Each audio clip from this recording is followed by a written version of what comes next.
Please consider supporting Unfound at Patreon, PayPal, or YouTube.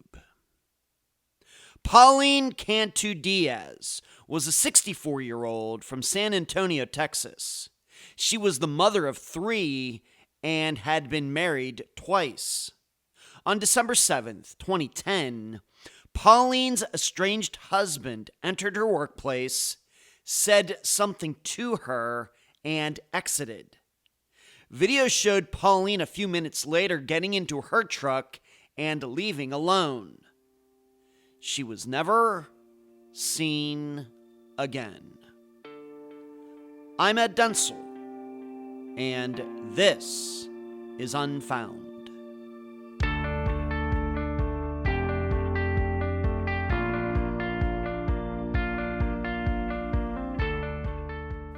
If there is one overriding quality that encompasses every single person we've featured on Unfound, it would have to be how regular all of these people are.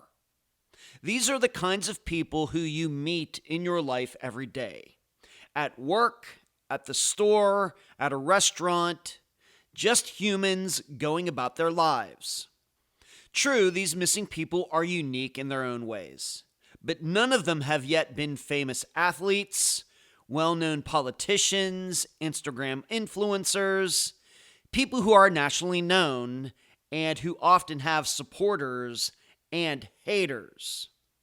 But Ed, Brian Schaefer, Mara Murray, and Mason City reporter Jody Husentrut. Yes, they're well-known now, but only because of their disappearances.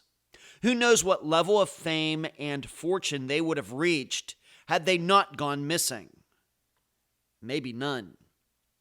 Well, with Pauline Diaz, we have another regular person living a very normal life.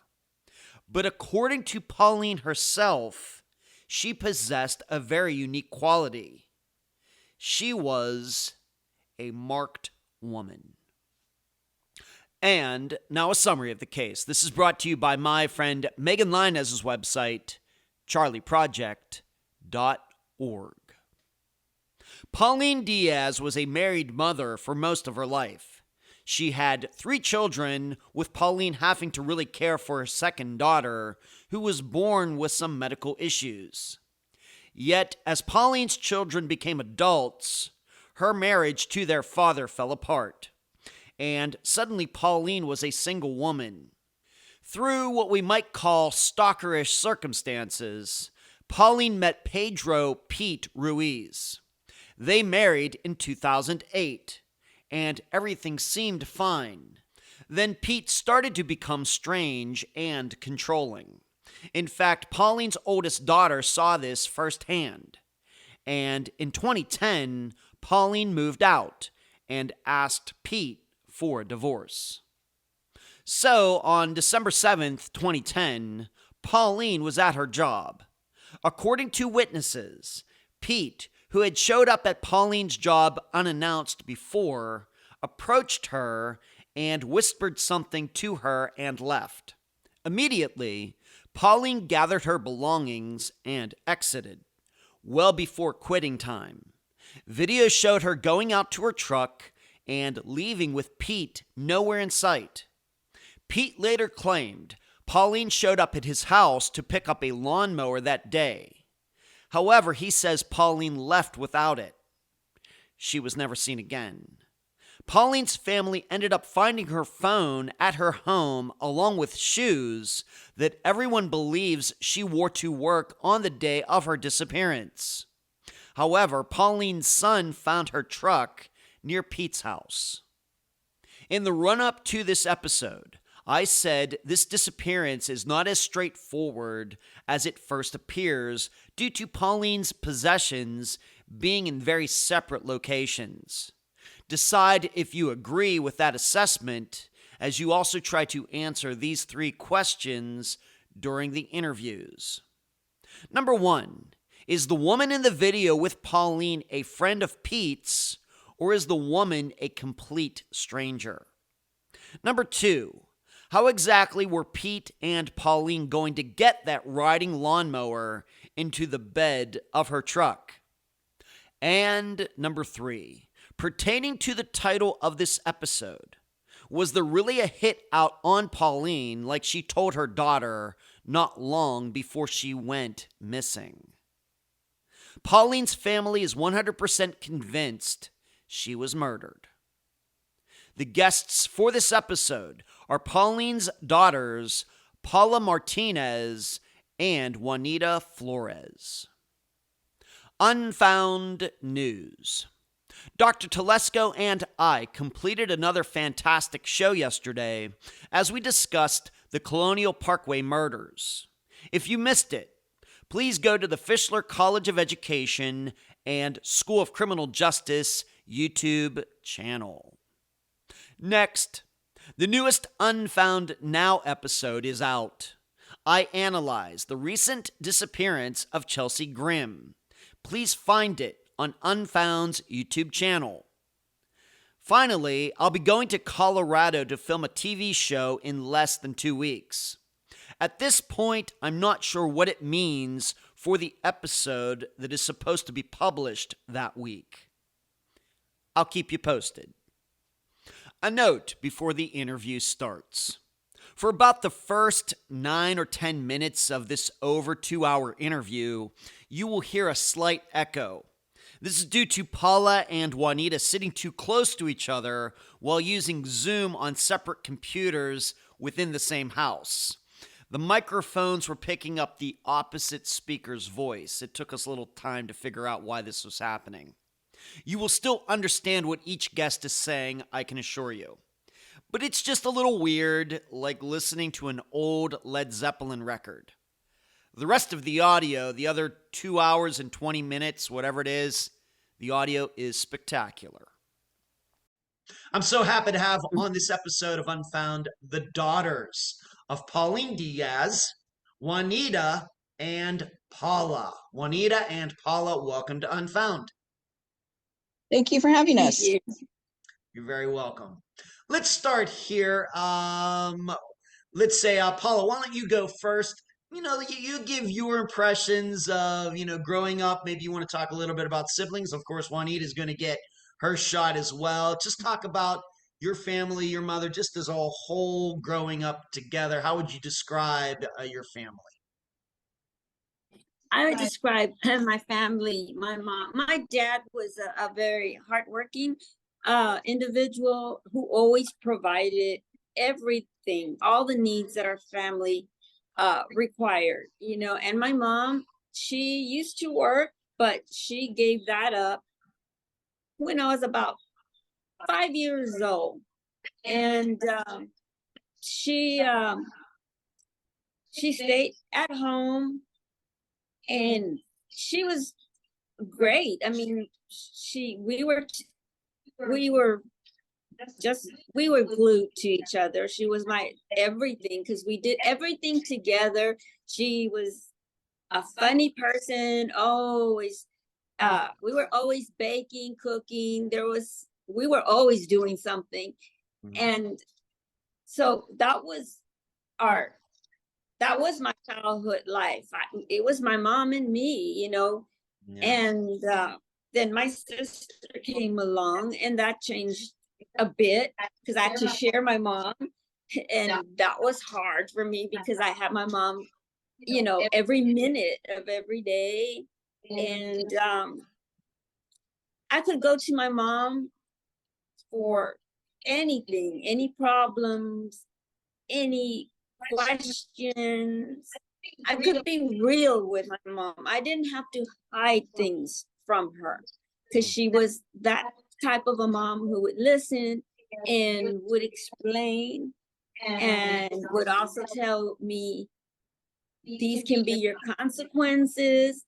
And so make sure you make the right judgment call. And that's how I learned a lot growing up.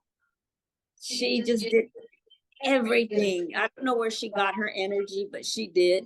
She used to make all my costume outfits for school, for plays. She used to make my military ball dresses.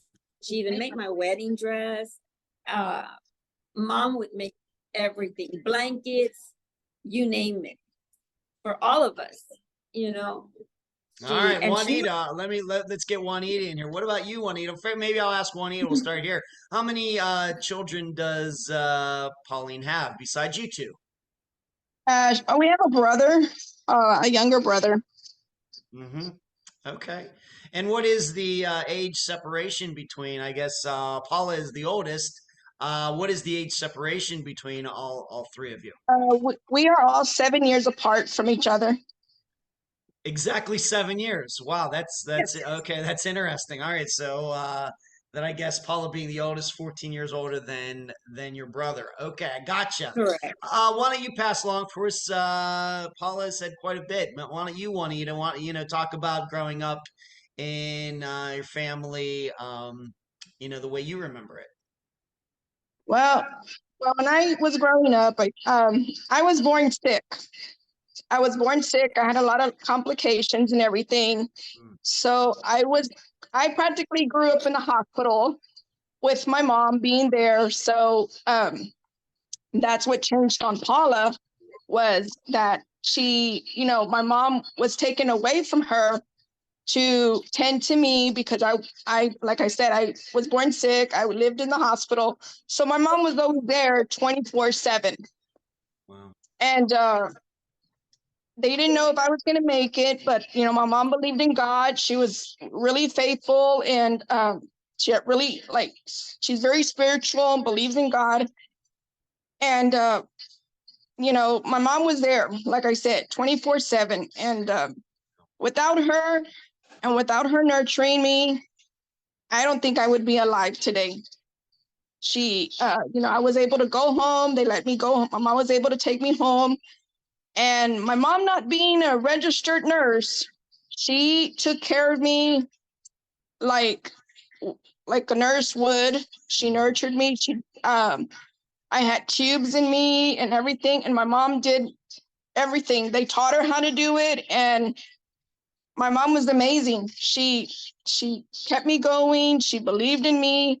A lot of doctors told her that I wasn't going to make it, and I thank the Lord that I had a wonderful mom, and she's the reason why I'm here. Wow. Wow. Okay. If I can ask, all right, so obviously a lot of great things about Paula. If I can ask both of you, I want to get both of your impressions on this. Of course, eventually, your parents got divorced. Juanita, I'll start with you. What happened there? Just very quickly, of course, because we have to talk about she was with another guy at the time of her disappearance, or they had split up or something. We'll get into. But what happened there? If you could say, just in a few sentences, Juanita, start with you. With my mom's divorce, with my dad. Yeah. Well, apparently I guess things faded away between my mom and dad, and they both went their separate ways. And my mom was really hurt, it really devastated her. And but we talked to her, told her to keep going, and it just really hurt her to where, I don't know, I guess she went the wrong path. Yeah. How old were you, Juanita, when that happened? How old were you when they got divorced? How old was I? Teenager? I was already no. I was already older. Oh, I was like, in your we were 20s all or so. older. It was like, I must have been in my 30s, Oh, okay. 40s. Yeah. Okay. All right, Paula, same question for you. What do you remember about that? Just once again, this isn't really the topic of this, but we need to understand that you had parents who were married, and then of course she ended up with another guy. I think we just need to explain it. What is your memory of that? Your mother's divorce. The memory is that my mom and dad, they were married for 42 years. And finally, after all of us were grown, my father decided to leave the marriage. He claimed that he was unhappy and he wanted to divorce my mom. And he went through, well, she's the one that fought for divorce, because he was having an affair. So Oh. their My mom, I begged her, I think we all begged her, just, hey mom, just let dad do his thing and just wait it out, and so that you will be for certain.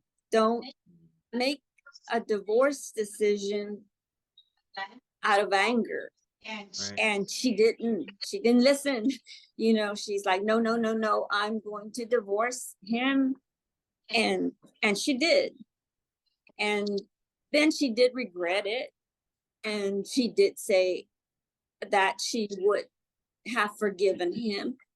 And so my dad went on with his life, and apparently she did too, but she was very, very hurt. And Okay. So All right, and so let's move on to this. How long was it that she was a single woman again before? And we're going to talk about Pedro Pete Ruiz next. How long was she, a single woman again before those two met? And was it a very long amount of time? Paula, we'll start for you with this question. How long was it that you remember that she was single before Pete came into her life? Well, my father, they got divorced, I believe, in 2006. Okay. And so I met Pete in 2008, but apparently she claimed she met him in late 2007.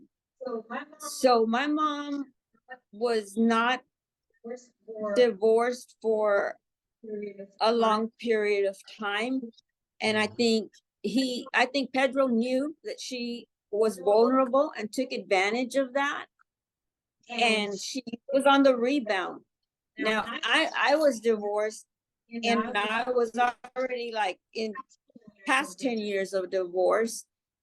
So when she told me this, I was like, oh my gosh, mom, I'm 10 years plus, and I haven't remarried. Don't you think you need to like wait? And she said, well, Pedro's convincing me that we're elderly and we don't have much time. And so I'm really thinking that, I wanted, she was going more to the route of, I think I'm going to marry him because I think, he's making a lot of sense for companionship. But I felt, and my sister felt, we all felt she was on the rebound, and she was very vulnerable with her emotions at that moment, because she really loved my dad and loved him, and she was hurting, and she wanted to fill that void, that hurt. Juanita, what was your first impression of Pete Ruiz? Do you remember the first time you met him? Do you remember the first time your mother mentioned him? Did you know that she was going out with this guy? What do you remember about that time, Juanita? All I remember is when I first met him, my mom said he was a very sweet guy. He was he was a gentleman to her. She was very happy. She would call him it was her friend. Mm-hmm. And I was kind of happy to see my mom happy again. I wasn't sure if it was a true happiness, because I know she really missed my dad and loved my dad. But I think she just wanted that companionship, maybe. And but when I met him, she told me about him, that he was, a nice person. He does this, he does that. And I mean, I would see him, from what I saw, he was a good person. He got close to my daughter. My mother kept insisting me to trust him, because he would want to take my daughter like to wherever she needed to go, if it was to the store, like to the little convenience store, whatever, he would take her. And my mother, I used to be really scared. I said, Mom, I don't even know this man. She's like, oh, no. Pete's a good person. He's a good person. You got to trust him. And and I did. I trusted her. I trusted him, because my daughter was always around my mom all the time. So she got close. My daughter got closer to getting to know Pete. So through my daughter, what my daughter would tell me, oh, Mom, he's a good guy. He's a nice guy. He does this. He does that. And she would call my mom Nana. So she would say, oh, no, he's nice to Nana. He serves her food. He does this for Nana. And so from what I got from my daughter was that he was a good guy. And I didn't see anything bad. As long as he treated my mom nice and it made her happy, I didn't see anything bad about him. I didn't see his bad side. Right. How long? And we should say maybe how old was your daughter at this time, approximately? She was about, I want to say she was about 7 years old. Okay. So she was about 7 years old. Okay. Now, for Paula, for you, your first impressions, and maybe you can then tell the listeners about how you learned how they met. But, you can maybe put that all in this answer. How they met and your first impression of him. My first impression of him, he was very, very sweet, very nice, like the great little grandfather type persona, very, very, very kind, and it looked like he would cater to my mom. So at first, I didn't feel that she was in danger or that he was that, because I saw him like a grandfatherly type of person, and nothing like that was occurred to me. Okay. So I wanted her. Yeah, so he didn't give either of you the creeps. He didn't give either of you the creeps, at least initially. Not right off the bat. No. Okay. And Paul, I'll ask you again, what is your understanding about how the two met? What's your understanding? My understanding is that a friend of my mom introduced him to her. But at first, she didn't know that. She just thought she met him at the grocery store at HEB, that he would sit on a bench every night and he would try to talk to her. And she was just being courteous because she was an employee for HEB and she was just being courteous. That was it. But he was persistent. I see. And and later, she found out that her friend actually knew him. Oh. And all this time she thought it was like fate, Gotcha. Brought them together. All right, gotcha. Very interesting. Thank you for describing that. I think we have a good handle on that, Paula. All right, so she thought it was just coincidence, but there was something going on behind the scenes. Correct. All right, very good. Juanita, what did you think the first time that you heard your mother was going to marry Pete? A positive reaction, negative reaction? What do you remember? To me, it was a negative reaction. I thought that it was too soon. I did tell her that, I told her, Mom, give it some time. You barely met the man. I said, just be his friend. I said, just be his friend. You don't need to get married. You don't need to rush in. And I think it's just a big mistake you're going to do. I said, just take it slow. And she's like, no, I'm not getting any younger. Right. I'm thinking of marrying him. And I said, well, if that's what makes you happy, then do what you want to do. And what year was that, Juanita, to follow up on that? Juanita, what year was it that they got married? Paula, what is your recollection of the year? Of course, your mother went missing in 2010. So how long do you think those... Please, Paula, go ahead, they got married August 2nd of 2008. Right. Okay. All right, yes. All right. So, and maybe I'll go back to you now, Juanita. Now that we realize it's 2008, how long would you say the two knew each other before they get married? Being that you said maybe it felt kind of rushed, how long was it? Wasn't very long. It wasn't very long to me. I felt like it was, to me, in my eyes, it was like, I feel like she met him like in a year, and before I knew it, she was already getting married. Okay. All right. And it I does say seem less than a year. right About a because year, less than a year. yeah, because we've brought up the kind of this 2000 time frame, and it couldn't have been Yeah, much longer than a year. no, yeah. But people do that. Okay, so all right, they get married. All right, and does she move in with him? Do they get a place together? Paula, what can you say about that? Did he already have a house? What did they do? He had a tin can for a home. It was awful. My mother, my mother was the one with the house, but she purchased a brand new mobile home. She was a primary owner, and he had some property out in Floresville, and my mom and him cleaned it all out and put the new mobile home on there, and she moved in with him. And of course, she was a primary owner Okay. of that home.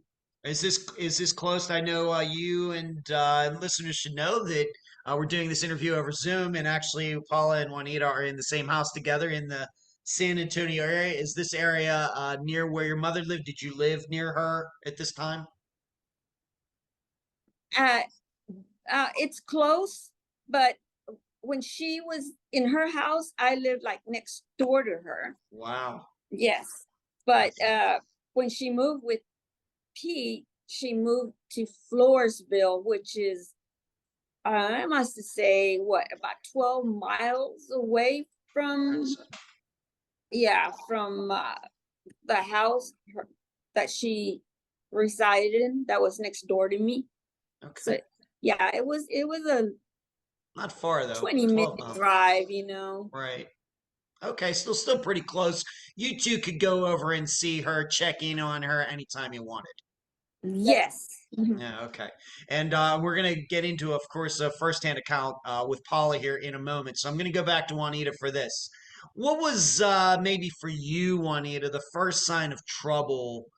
Because, of course, they ended up getting divorced eventually. But what was your first sign of trouble that you noticed maybe between Pete and your mother, Juanita? Anything that comes to mind, I, something that really was like, man, I, that's weird. I don't know when the first sign of trouble, only because I didn't see that side of him. Okay. I didn't like see the bad side. When I started seeing was when my mom moved out of the house, moved out of the mobile home. Okay. That's when I saw All right. that So, when she okay. So moved out, really, you never suspected anything was kind of weird or I anything. know I didn't. I just Okay. figured she wanted to leave him because she made a big mistake. She realized she made a big mistake and she didn't want to be married with him anymore. And that she wanted to be with my dad.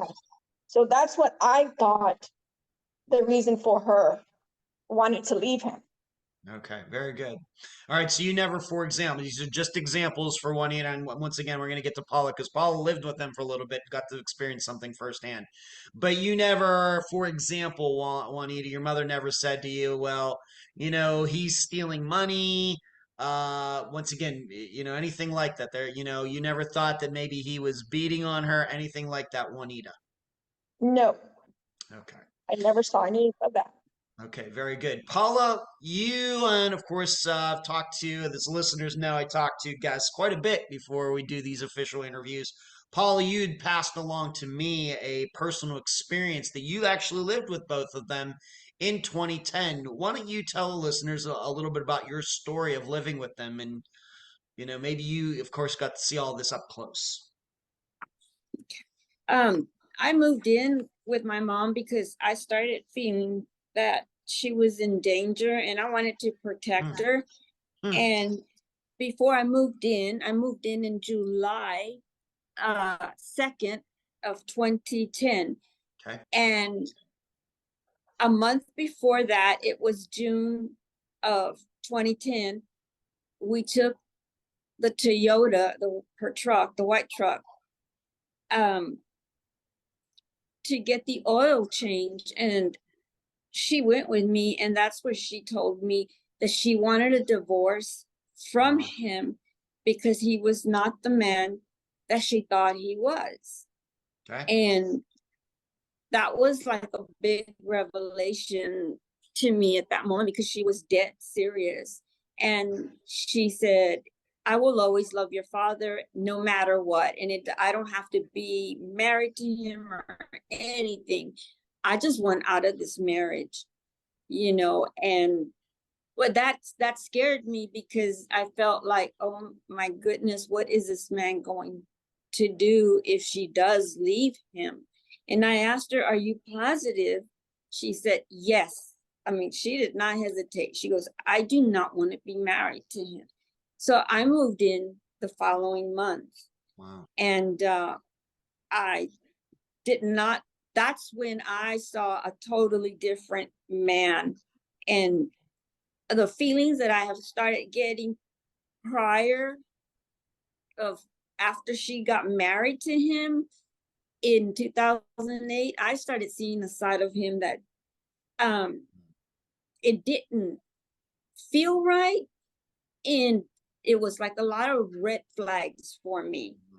And my mom kept a lot of secrets, like she was ashamed to say it or mention it, and was just hoping everything would change. And but What about your first-hand experience? You told me that you lived with them and that you actually started getting sick. You actually started feeling physically sick or something, like as soon as you moved in. Why don't you talk about that, please? Yes, between July 2nd to August 8th, I believe. It was just almost just a month exactly. I had like 3 car wrecks because I was blacking out. As soon as I would get in my car and start driving, I would feel like I was drugged, and I would have I suffer migraines, and I know what migraines are, but I have never in my entire life had a blackout. And I started having lots of blackouts and 3 car wrecks in 1 month. And, you know, that just, I felt I was being drugged. But of course, no one really believed me because it sounds so crazy. Even I myself thought, what is going on? I mean, I would have preferred to say that I was going crazy, you know, versus what actually did happen through the time I was staying there. But that was happening. I started getting poison ivy all over my skin that I could never get rid of as long as I slept on my bed in that bedroom. And I had to wash my sheets while he wasn't there, so he wouldn't know. And after that, then my poison ivy would start clearing away. And when my mom would ask in front of him, is your poison ivy finally going? I'd say, yeah. And then again, 2 days later, I'd start breaking out again. So while I was at work, I don't know how I was getting poison ivy. Did you go to a doctor? Did you get diagnosed? What did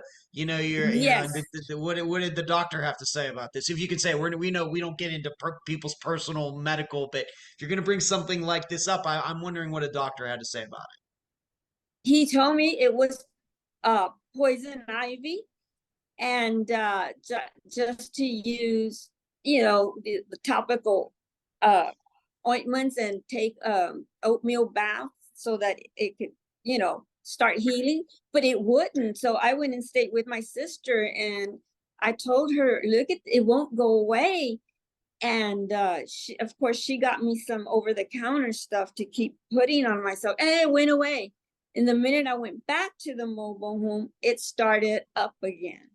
And that's where, I was like, okay, this is this is not, you know, I brought it up to my mom, and then he made the comment that maybe you can't live here because there's poison ivy in the sand and the sand is blowing, you know, and maybe that's how you're getting it. And that made me think, you know, and not just that, when my mom was gone and I had my one day off during the week from my work, Yeah. He would turn off the AC and let the mobile home go up to over 100 degrees. And I would have to go outside in the middle of July in the heat because it was cooler. It was cooler heat. inside. It was cooler outside than it was inside. Yeah. Yeah. I have to ask Juanita, were you aware of all this that was going down? Were you two talking about this? She just mentioned that, you know, this, were you aware that she was having these blackouts, or is this not something, Juanita, you were aware of Paula was experiencing until later? What do you remember about this time? July into August of 2010. I realize this is 13 years ago.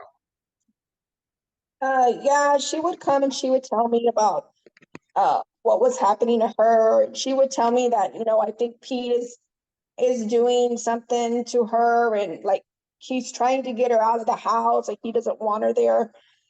And I told her, well, I said, you can come live with me. I said, if you want. I said, yeah, well, it's up to you if that's what you think. I said, you know, and I didn't, at first I was like, I couldn't believe it. You know, I was like, well, I mean, I told her, I didn't know. I go, you can come stay. I said, if you want, but I can't believe Pete would be doing something like that to you, you know? Mhm. And she would tell me, she goes, no, it is, you know, he's doing this, he's turning off the AC, he's putting this on me when I'm not there. And I said, well, I said, if you want, I said, like I said, you can just come stay with me and see if it goes away. And if you get back to yourself, you know, then, Right. you know, we'll see what we do then. And so she came to stay with me, and she went back to normal. She was fine. She wasn't Wow. getting any sickness, any hives or anything. And Okay. But regarding going back to Paula for a moment, so what about the blackouts? Do you think the blackouts were those diagnosed as something else? Was this just making maybe your migraines? And I know migraines too. I get like more like optical migraines where I see I get R and everything. I don't get a lot of headaches. But what did that go away as well, Paula, after you moved out? Yes. Yeah. Yes.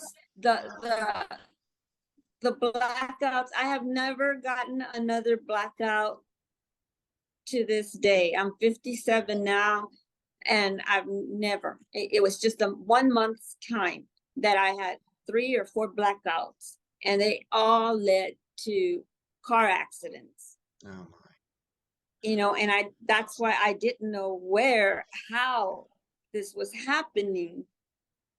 But I felt that I still do drink a lot of Coca-Cola, and I would buy, not the cans, but the bottles. Mm-hmm. And I would put them in the pantry so that anybody who wanted could drink. And I remember I was at my work desk, staring at the bottle I brought from home, and I didn't even want to drink it.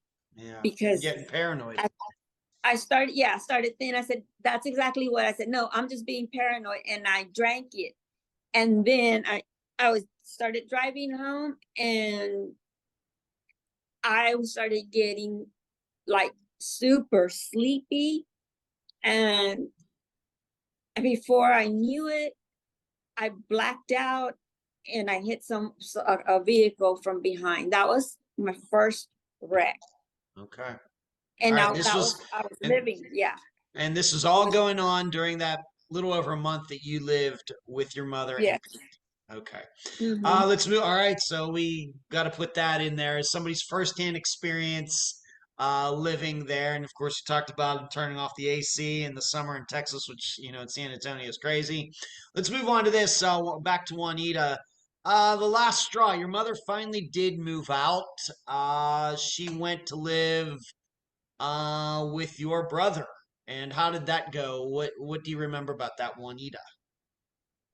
She went back to her house. She had asked me and my husband if we would help her get all her stuff out of the mobile home and move it back into her house. And because it was her originally house. My brother lived there with my mom, but actually it was my mom's house. And so, we helped her get everything out of the mobile home, and we made sure that she took everything she wanted. She asked me if there was anything I wanted out of the mobile home because she was not going to come back. Whatever stayed in that mobile home was going to stay there. She was not coming back to get anything else. And I told her no. She still had quite a few stuff. And I told her no. I said, she had like a sofa, recliner, and some entertainment center and everything there. And she's like, I go, are you going to take all of this? And she's like, no. She goes, whatever, I don't want it. She goes, whatever stays here, stays here. She said, are you sure you don't want it? And I said, nope. I said, I don't want it. I was like, just leave it for Pete, because I didn't think nothing bad. Right. So I just said, no, just leave it for Pete, let him have it, And she said, okay, because once I leave, I'm not coming back. And I said, nope. I said, I don't want anything. So we went back to her house. We went and took her stuff to her house. And, she was happy to be back in her house, in her home. Mm-hmm. Okay, and do you remember if in talking to her, and we'll move on to Paula because I'm going to ask Paula about the next subject. But do you remember if she was already talking about a divorce, Juanita? Did she say, well, or I'm going to get the paperwork, I'm going to go to a lawyer? Do you remember anything like that? She did mention that she was going to get a divorce. And I did tell her, well, are you sure you don't want to wait? And she said, yes. And she had told me that, she was going to proceed with the divorce. And I said, well, you do what you need to do. But she didn't ask me about a lawyer or anything. She didn't ask me where can I go. She didn't ask me anything. She just said, I'm planning to get a divorce. Okay. Paula, maybe I should ask you. Of course, you have a brother here. What was, through all this, of course, I'm interviewing both of you, but maybe we need to get his, if Paula, maybe some of his insight into this, especially now that we know that she eventually did move in with your brother. Maybe talk a little bit, Paula, about his impressions of all this once she moved in with him. What did he have to think about this, feel about this? Well, I never moved in with my brother. Mm-hmm. Yeah, once your mother did, though, was he saying anything about Pete or anything like that? My brother never liked Pete. Okay. He never did like him at all. And so there was this, and Pete never liked him either. And I fell in that group that Pete didn't like me either. And but my brother just accepted him because he wanted my mom to just be happy, with her life. And he didn't want to come in between, but no, my brother did not approve of it. He really didn't. Okay, let me ask you, and we'll move on to this now, though this wasn't really the end. Paula, when did you find out that Pete, after your mother had moved out, he was actually going to her work and harassing you? When did you find out about this? Did you find out about this from your mother, from somebody else? Did you know that this was going on, Paula? No, I found out about this through the private, after she went missing, through the private investigator that we hired. Okay. Yes. And one other thing that I recollect when I was living there, my mom, by 10 p.m., Pete would leave every night, and my mom would say, oh, he's going hunting with his friends. But he would be back like at 1 a.m. And I never saw any pelts from his coon hunting that he would claim. But one evening I had a friend who I had asked, can you come around after 10 p.m. and can you bless this mobile home? You know, because I told him what I felt, and he said yes. So he did that, and it was after 10 p.m. And then I was sitting with him in the car, and I was talking to this individual, telling him why I didn't feel safe and why I felt this man was not who he really claims he is. And as I was telling him this, well, Pete was standing right at the the driver's side, just looking straight at us, but he was dressed completely either this indigo deep blue that almost looked like black, or it was black. Black pants, a black shirt. And this is what he would wear when he would go from 10 to 1 a.m., which I could never understand where. Quote unquote hunting. All right. Yeah. Okay.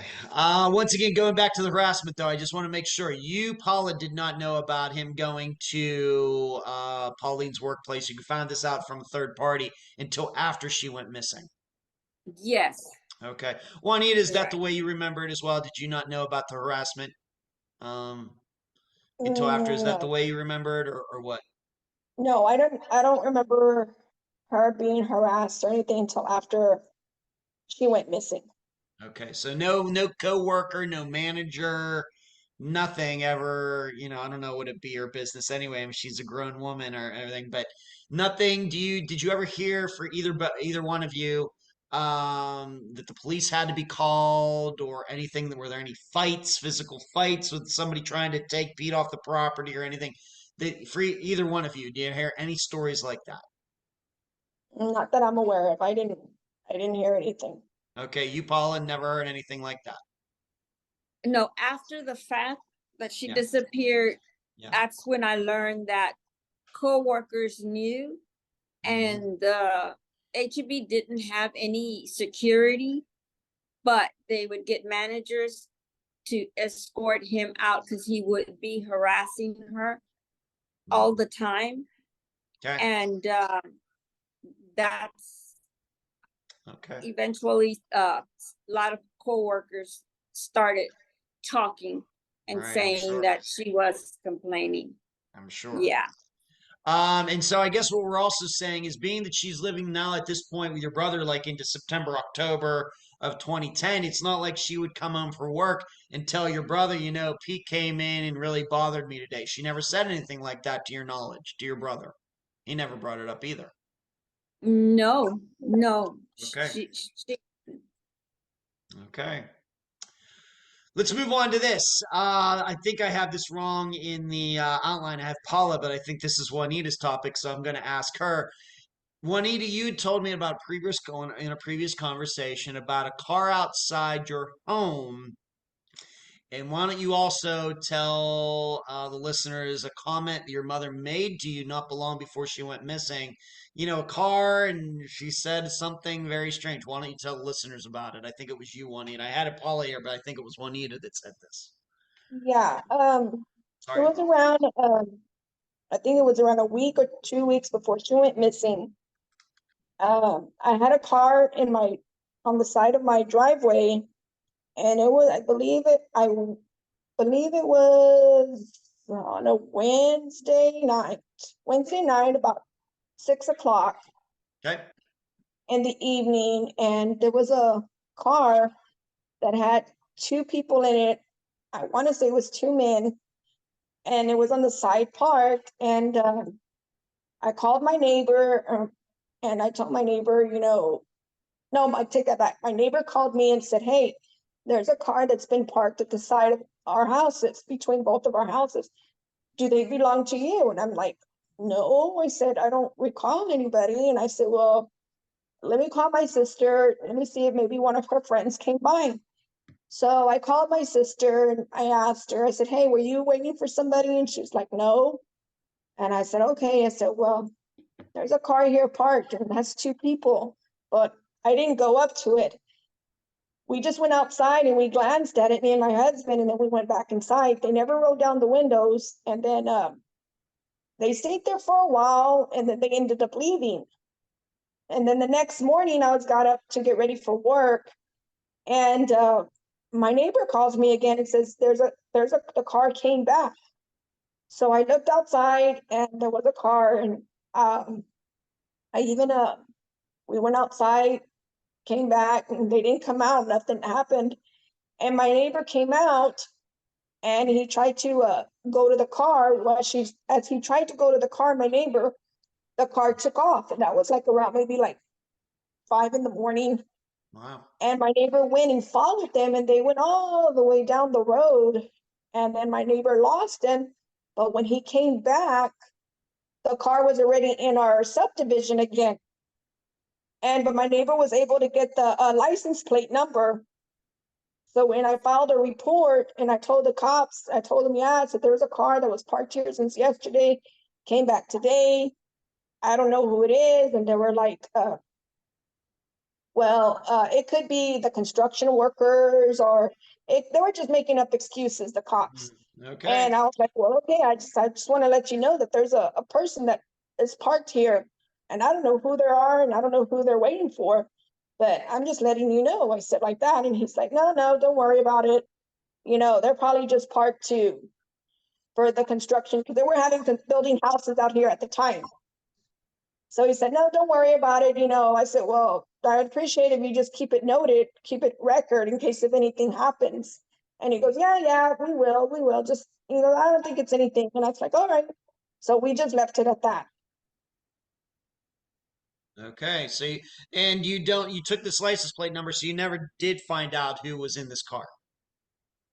We found out, we don't know who it is, but we found out the name of who the car belonged to. And who is that, and please? where it came from, which is like the other side of town off of Petrenko Road on the other side of town. On But the other we side of don't San know Antonio. if there was any connection to Pete. And I remember telling my mom that, I went to my mom the next day and I told her, I said, hey, I said, there was a car in our drive in between George and, well, I shouldn't say the name, but between our neighbors. Okay. And I said, I don't know who it is. And my mom says, oh, well, it's not for you. And I said, what? And she says, it's not for you.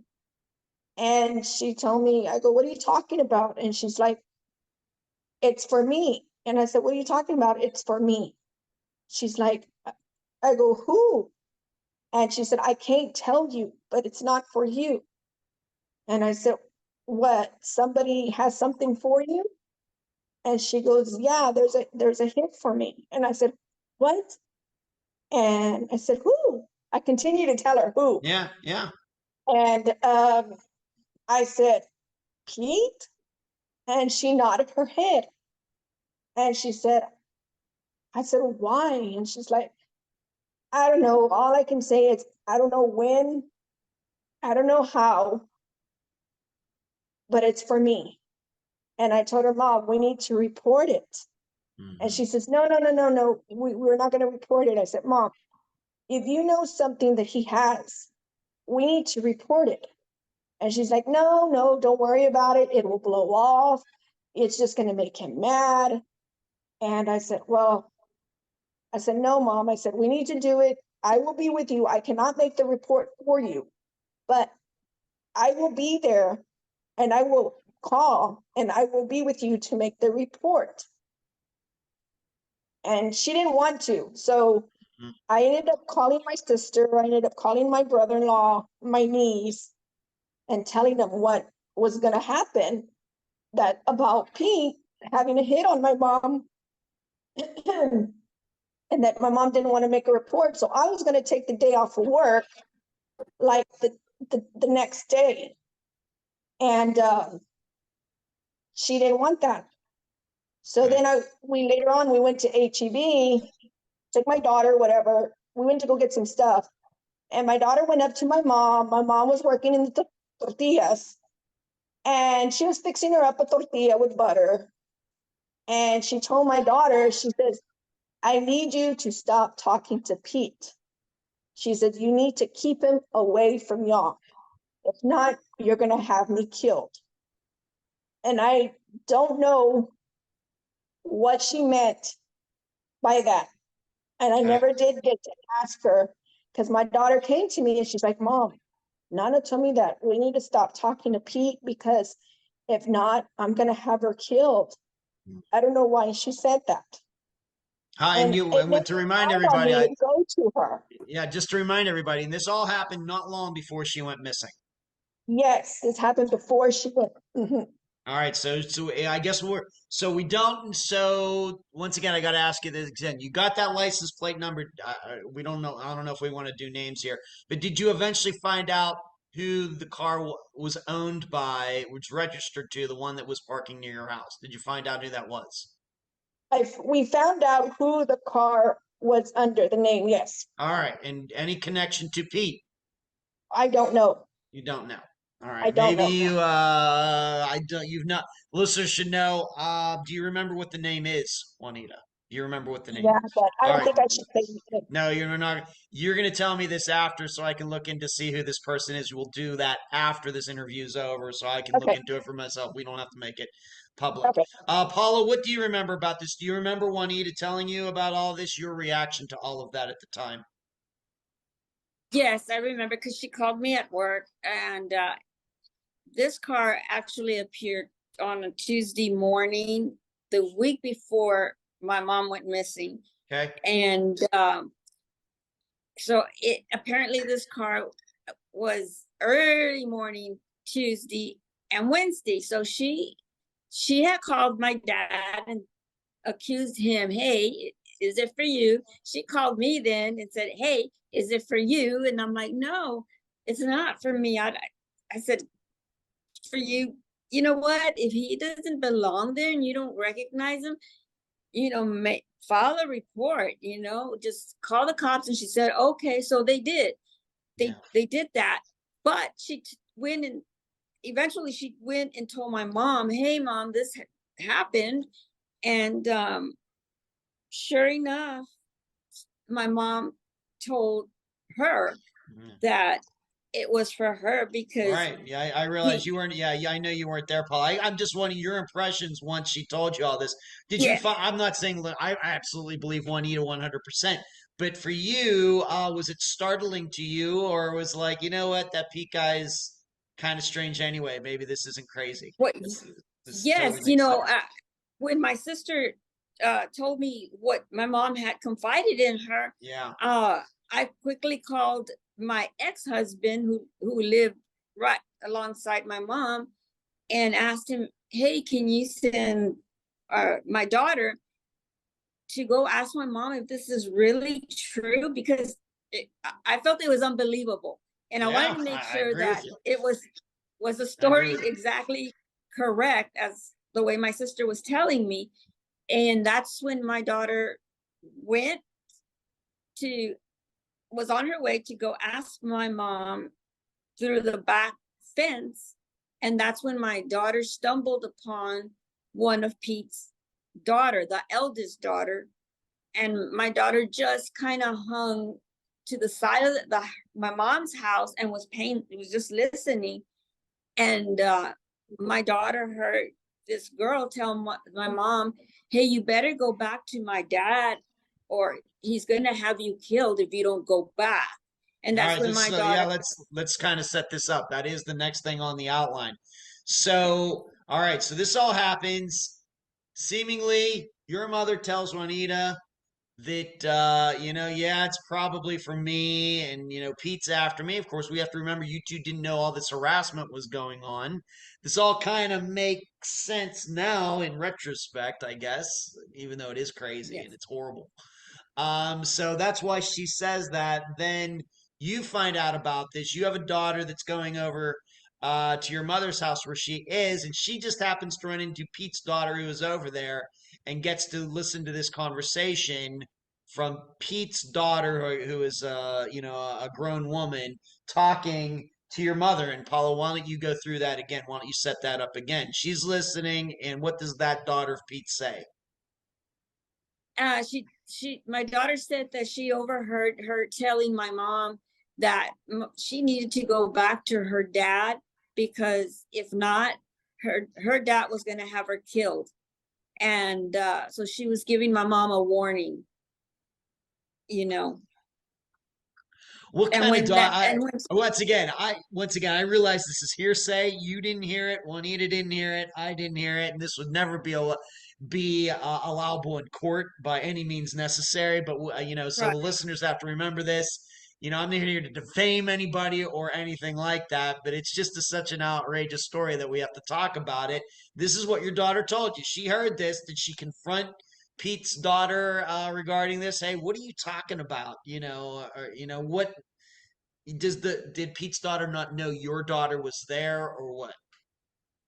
well, no, until my daughter popped out, the daughter looked at my daughter, and then she said, "Please don't tell my father I came here," and ran off. So my daughter never got to confront her, because Pete's daughter ran off, got in her vehicle, and took off. And then my daughter questioned my mom, "What was that all about? Did I hear right?" And so my mom confessed to my daughter that yes, it was correct. So my daughter said, "Well, I can't have you around my baby, because this needs to get straightened out, because if your life is at risk and you have her great granddaughter with her, now two people are at risk."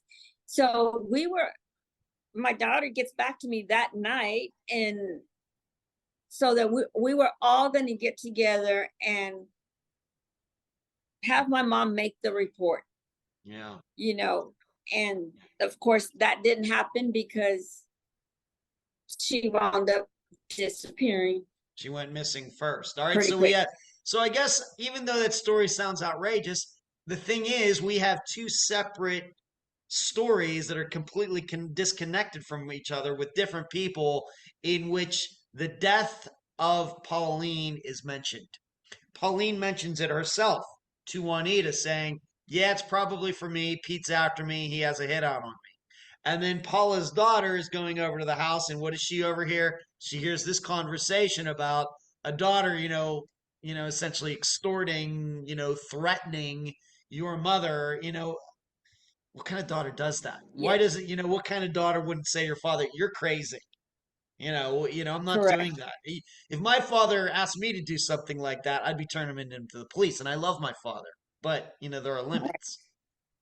All Mm-hmm. right, so but overall, between the both of you, it doesn't seem like this was affecting your mother too much. Can you explain why you think that is, Juanita? I think she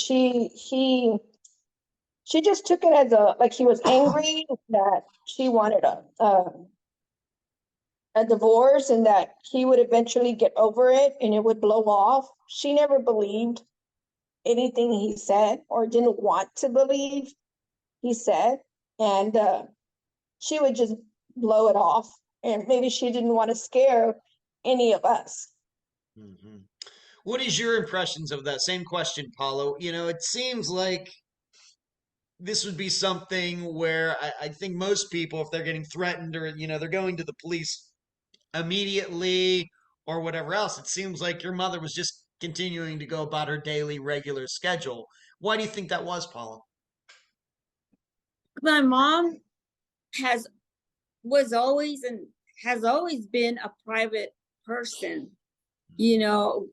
Me growing up with her, she always was not one to put anything out there. She would just keep it to herself. She believed in just ignoring certain things and being private about it, whether she was ashamed of it, and I think that's what it was. She was ashamed about her decision to this marriage, and then it turned to this, and she didn't want any. She would protect us for any little thing. So I think she felt like if we were to find out, we would probably get in trouble because we would probably go after him, and that's what she was trying to avoid. And I feel that she just didn't believe that a person in that age capacity even had the imagination to carry something out so wicked, or, Okay. That's what I think. All right. And then we have to remember, though, at this time, your mother was living with your brother. Was he aware about this stuff? Was he like keeping an eye out? Not in my business, but I have to ask, any, kind of having a gun nearby in case something did try to, somebody did try to have something happen at the house where your mother was living with your brother. Juanita, what can you say about that? Um, I want to say, I mean, I really don't know as a fact, Mhm. but I mean, I'm sure he knew there was something going on between Pete and my mom. And I want to say that, yeah, he did probably have a gun around with him Right. in I mean, case he needed it. because I'm thinking, of course, my mother's been deceased for almost 5 years now, but if I knew somebody was out there who wanted to harm her, and if I couldn't convince the police to do anything about it, and if I was living with her, I would surely be watching her back all the time. She wouldn't be going anywhere by herself. And, as sometimes, might have to take, if things get bad enough, might have to take the law into our own hands, if you know what I mean. Yep. Especially, protecting your mother like that. But, that would be my mindset. That's why I had to ask about your brother. Your impressions, and then we'll move on, Paula. Your impressions of your brother's reaction to all this, knowing that he's living with a woman who seems to be a marked person. My impression of my brother is that, yes, he did have protection, Mm-hmm. and he was always around, other than when he would go to school, Okay. in the evening. So we all kind of felt that someone was always watching my mom. And I think my mom also felt like as long as my brother was around, she was safe. However, it all happened on a Tuesday when he was at school, and no one was there. Okay, That's when it happened. And we're talking about the disappearance date then. the day that she disappeared, All right. yes. Okay. Let's all right, so we have the situation. She's getting threats. The Pete's daughter's coming over, and threatening, kind of being the muscle for Pete, I guess is the way we would put it. Um and still your mother's going to work and everything just like it's just any other year. Right? Correct. Okay. Yes. So let's move up to that date. You've already mentioned it. Tuesday, December 7th, 2010. Got that in 2010. And Juanita, what is your impressions of that day? What have you learned about that day? Of course, neither of you were there, but what have you learned in retrospect? What went on that day at this place called HEB, which I guess is a grocery store chain in Texas? Well, on Tuesday, December 7th, I went about my day, went to work, everything, and came back home, of course. And about 10:30, my brother calls me and tells me, "Hey, Juanita, do you know where mom is at?" And I'm like, "No." And he's like, "Well, I don't know if mom made it back home. I don't see, she's not here. And the dishes are not washed. And mom usually washes the dishes." And then I said, "No, I don't know where she's at." I said, "You know what?" I said, "She probably went out with maybe with one of her friends, or, maybe she went to my aunt's house, something. I said, maybe mom went somewhere with one of her friends. And he's like, well, I don't know. He goes, it's kind of weird that she's not here. And I was like, I don't know. I said, but I can do a couple of calls and find out if anybody knows where mom's at or if she stopped by or something. I said, but don't worry. I said, she's probably out with one of her friends, staying a little bit over her time. You know how mom is, how she likes to talk to her friends. And he goes, okay. He goes, well, I'm going to call some people myself. He said, so give me a call if you find out anything. I said, all right. So then I start calling around, I start calling my aunts, my uncles, people that I figured, some of her friends, and no one had seen her. They said, no, we haven't seen her. We haven't anything, don't worry. She'll probably be back. So that was that Tuesday that, I just left it like that. I figured, she's probably with somebody and she'll be home later on. So I just left it at that. I didn't worry. I didn't pick up anything. So I just left it like that and I went to bed. And what about you? What do you remember about that day, Paula? How did you find out that your mother did not come or wasn't at home that night when your brother came home from school? How did you learn about that?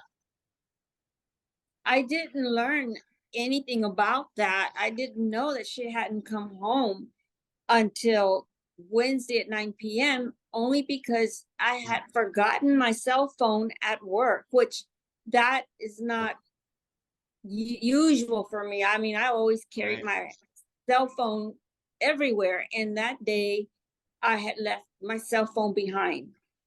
And so if any of them were trying to contact me, I wasn't getting any calls. And so I didn't learn until Wednesday at 9 p.m. All right. I was a getting full day out later. Yeah, and I was getting out of work late I was going in super early and getting in, coming out late because that was our busy peak season with insurances, medical insurances. So then that Wednesday, I got home around 8:30, took a shower, and I hit the bed at 9, but I had forgotten my cell phone. And that's when my sister and my father and my brother-in-law, they showed up at the house I was staying at 9 p.m. and they broke the news to me that mom had gone missing, didn't come home Tuesday, and they had found the truck that Wednesday at 3 p.m. All right. So, all right, we'll just leave it right there for a second. All right. So I just need to be clear about then something. Because these are the questions I have to ask. She, to hear Juanita explain it before about what she thought. Well, she's just, and friends, did it not occur to you in those first 24 hours, or maybe in 24, but right initially, that Pete, if we're to believe that he had something to do with disappearance, listeners will eventually decide for themselves. Your first impression wasn't that harm came to your mother, given that you knew what had happened like a week before? Instead, you thought that she was out with friends. It didn't occur to you that maybe what she was talking about a week before had come true. Either one of you. To me, in a way it did, only because when that happened, I put the day before it happened on that Monday, Pete called my daughter on her phone and told my daughter that he was going to give her Nana what she wanted. And that for her to always remember him, he would always be there for her if she needed anything, and not to forget him. And he started reading verses of the Bible to her and telling her, I don't know exactly what he was telling her, but she said, no, he started reading verses of the Bible to me and telling her not to forget him, and that if she needed anything from him, he will always be there. But he was going to go ahead and give her Nana what she wanted. And what did you think he meant by that? I just figured that he was going to give her the divorce that she had been trying to tell him that she wanted a divorce. And Okay. he kept refusing that. He wasn't going to give her a divorce. And I just took it like, oh, okay, I guess he accepted it. He's going to go ahead and go with the divorce. All right. So that's why when she turned up missing on Tuesday night, you thought it had something to do with it. And you thought that this whole thing about the threatening and the hitman and everything else, you thought that had passed. Yes. Okay. Paula, what did you think? What was your first reaction? Of course, you didn't find out till like 24 hours later. What was your first reaction when you found out that your mother had not come home the night before? Maybe she had come home. We'll get into that, but she was missing the Tuesday night, the day before, the 24 hours before. What was your impression? Well, when they came to tell me that my mom didn't show up, I automatically knew that that was it. We weren't going to find her. All right, so I were- need to, I'm not asking you that. I'm asking you, of course, once again, Juanita thought, at least initially, that she was just out with friends and everything. What did you think when you found out? Did you think like Juanita did, that she was just went out with friends? Or did you think that maybe Pete had finally gone through with what your daughter had explained to you a week before? I thought that Pete went through with what my daughter had heard. Okay, I very good. didn't. Okay, all right, so she's missing Tuesday night. Your brother comes home, he's not there, trying to find her, calling around. We'll get into how the truck was found. But what did you find out about that Monday? Of course, this is a little bit down the road, so we're going to go ahead and then come back. What did you find out about that day with your mother at work? I'll go to Paula on this. That she did go to work on that Tuesday, but what did you find out happened? Well, on Monday afternoon, I did find out that she had gone to my son and said that her back panel of her truck on the driver's side was kicked in. Okay. And she told him that it was Pete who did it. And she wanted to know about how much it would cost her to get it repaired.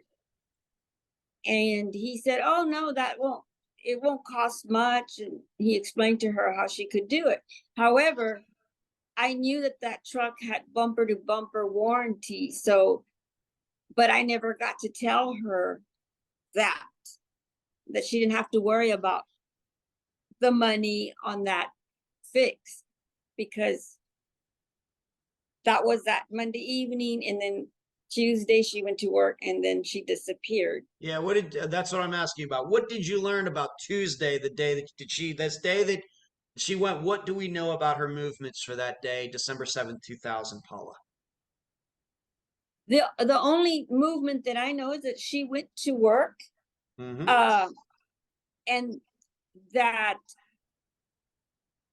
I was told by a co-worker that Pete went at around 2:30 and whispered something in her ear, and she left.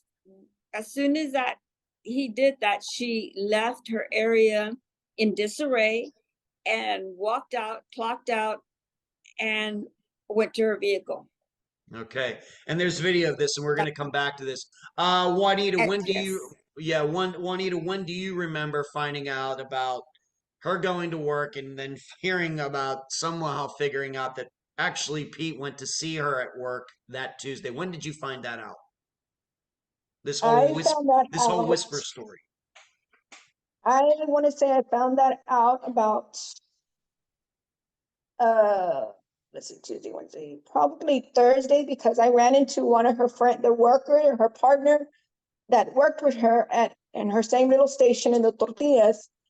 Her partner told me, she's like, I go, do you know what happened that day? And she's like, yeah. She's like, Pete was sitting right there in the little deli area, and he kept watching your mom and watching your mom.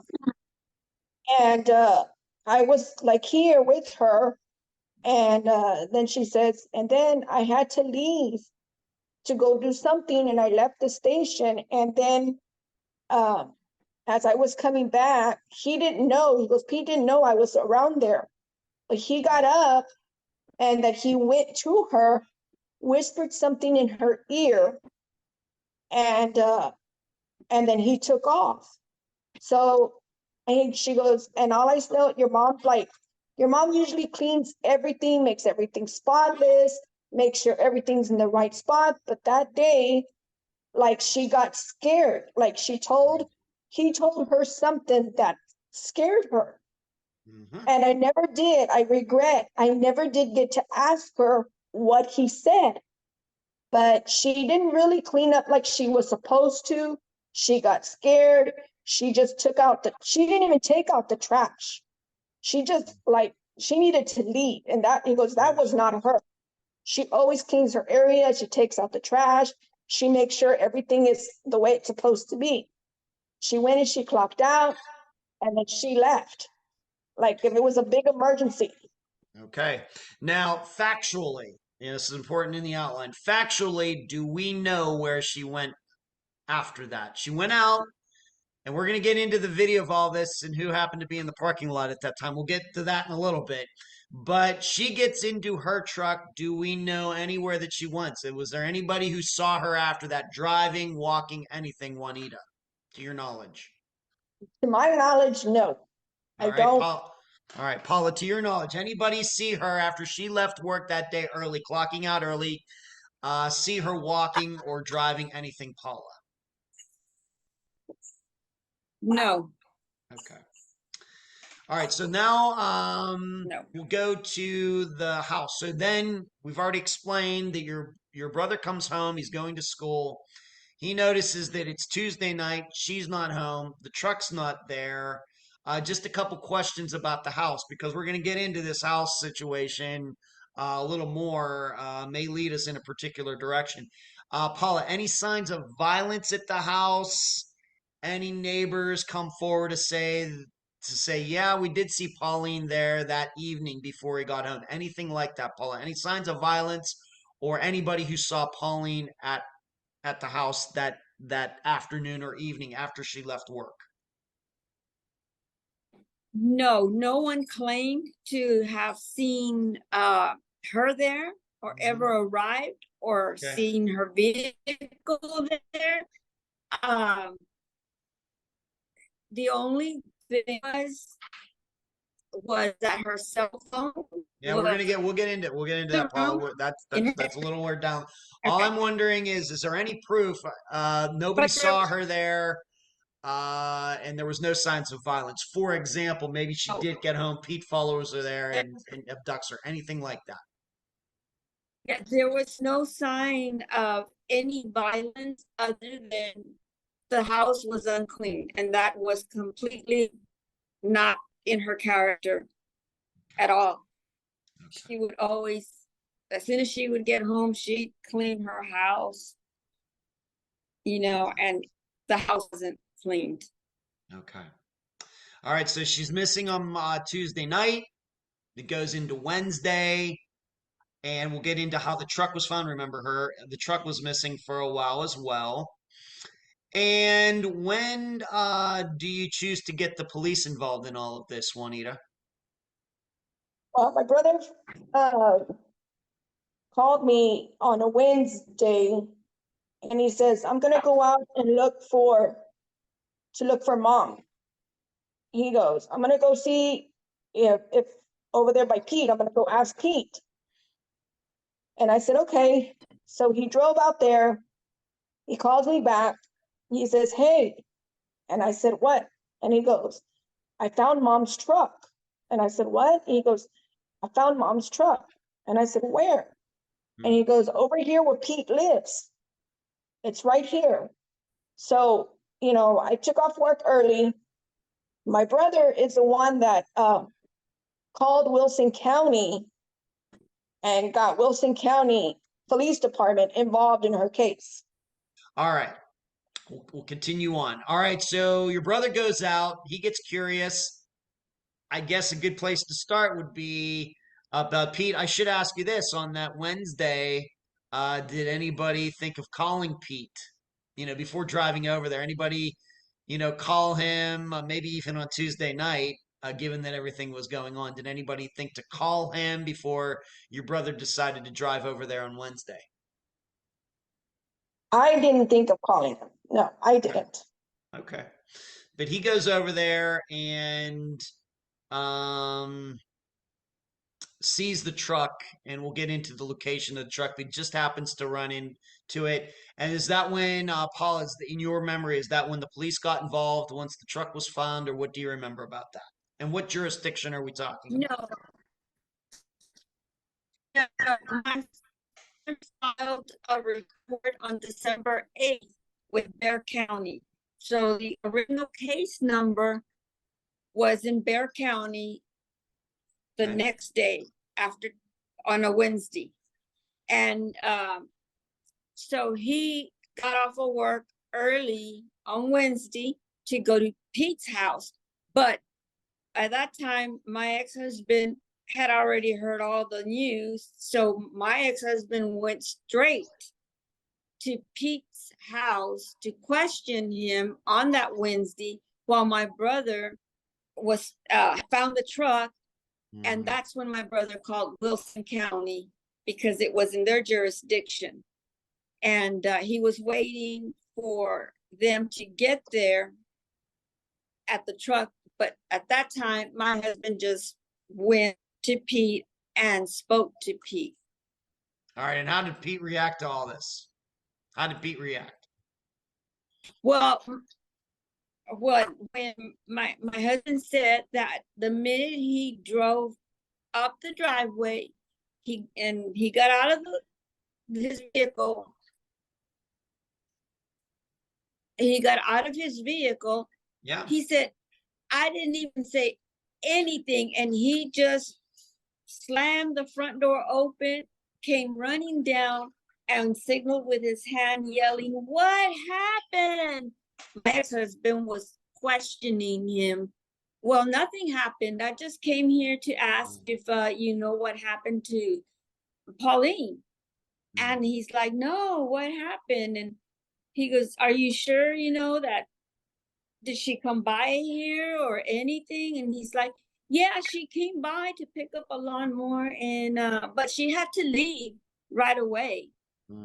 And then he asked, and you didn't see that her vehicle is parked right on the outside of your main road? And he said, no, I didn't know it was there. But there was a moment, my husband said, that he was looking at him and like he wanted to tell him something. And then his demeanor just changed and he shut down. Okay. All right. So what we're saying here, to put that in a nutshell, it seems if we weren't there, none of us were there. We have to remember this is a third party talking, but it seems that Pete was acting like he knew that there was something wrong with Pauline before anybody had told him anything was wrong with Pauline. Right? Correct. Okay. And why? Yeah. Yes. Correct. All right. Very good. Please. And one thing, the phone calls. Remember the phone calls. He was prior to her going missing. He was blowing up her phone, and right after the 2:42, the phone calls from Pete stopped. All right. Okay. There was no more. All right. We'll come back to that. All right, so we got this situation. Of course, you didn't find out till like Thursday that Pete had once again shown up at her work. She's trying to leave him. In fact, she has left him. He shows up for work. We're going to get into that. And then her truck is found right down the street by your brother. And we'll just go right into that right now. Back to Juanita. How far was this truck from where Pete lived? Was it parked like in a parking space, like in a Walmart parking lot, or like or it was like just along the street? Juanita, what do you remember? It was parked where you carpool.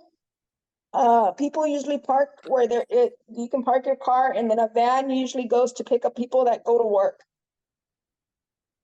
Okay. And all right, so it was found just and it was sitting there, and your brother saw it, went over, maybe recognize, the truck is fairly common, maybe you recognize the license plate or something unique about it.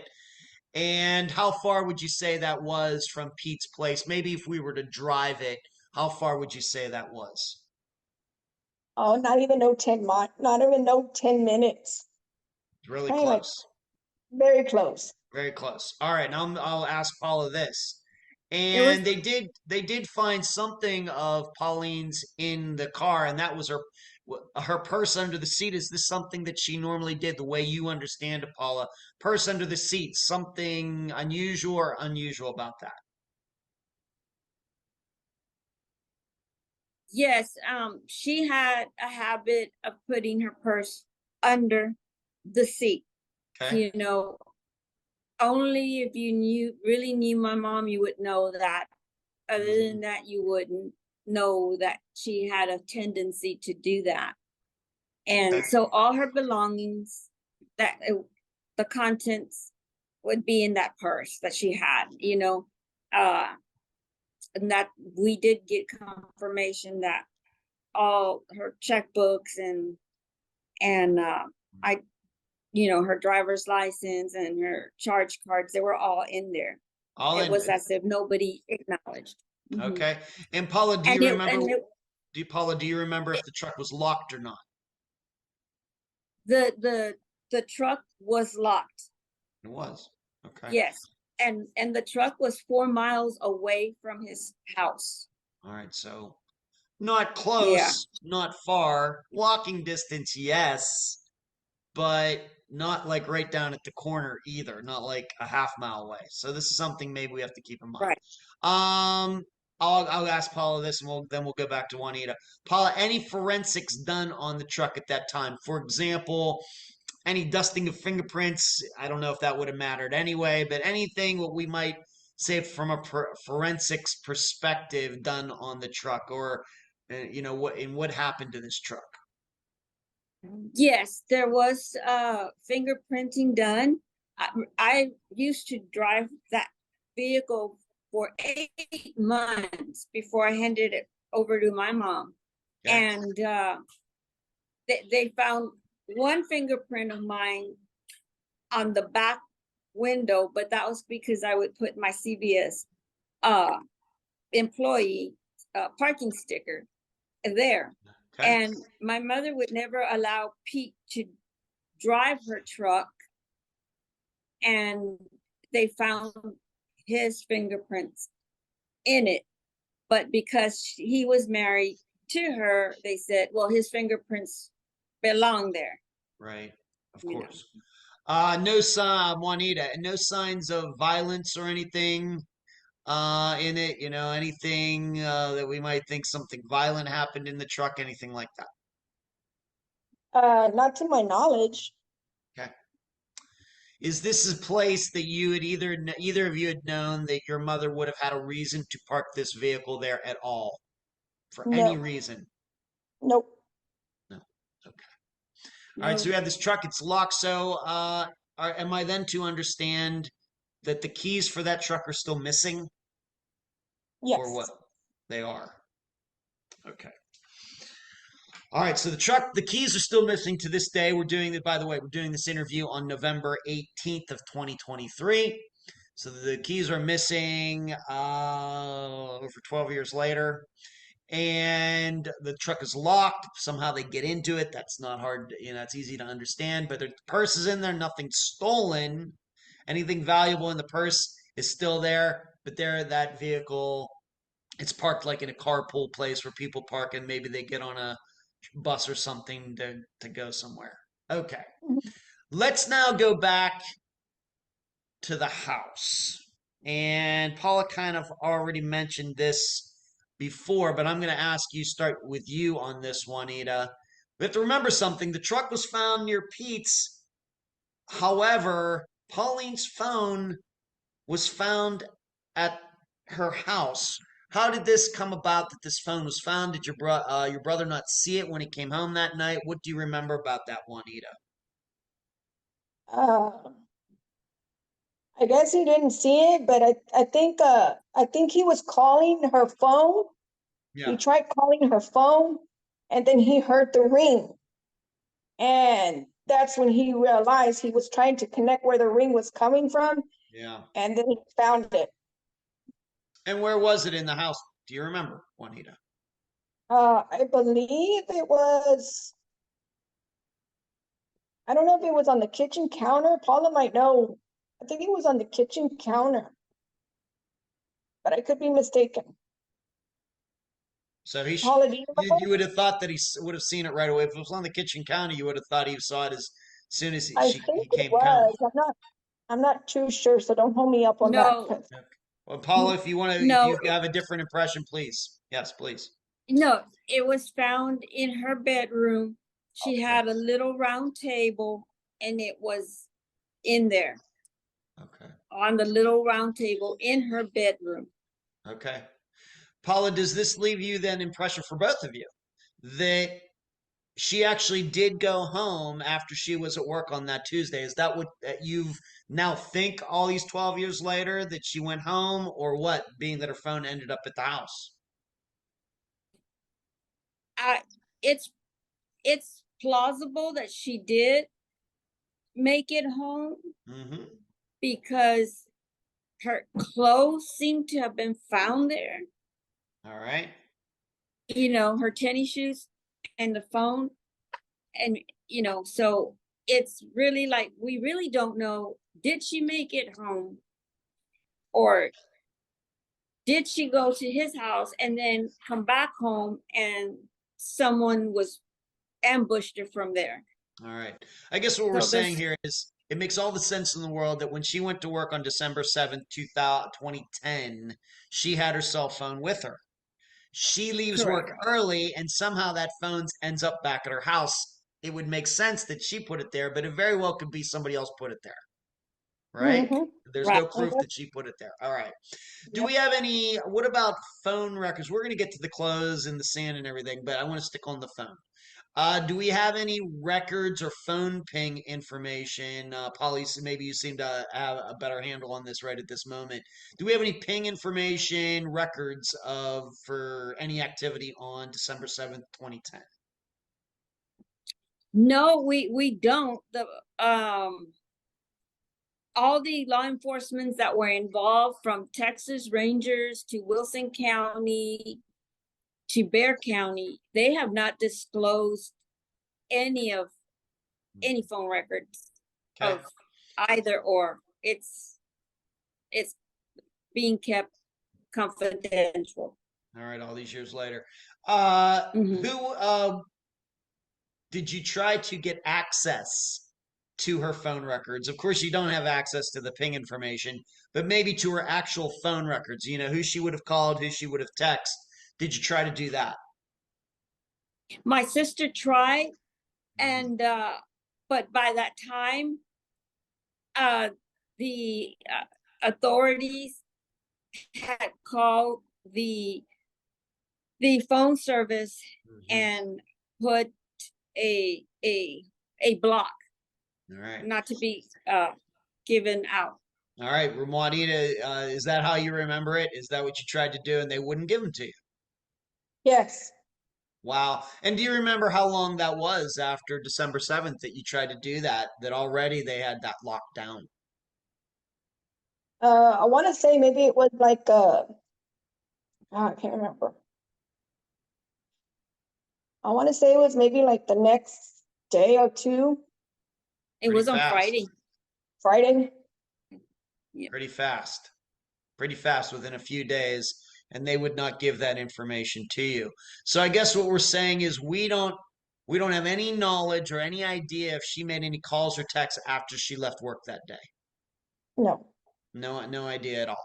Zero. Nobody, might have been Pete, might have been somebody else, but nobody's ever come forward to say, yeah, I communicated with Pauline after she left work that day.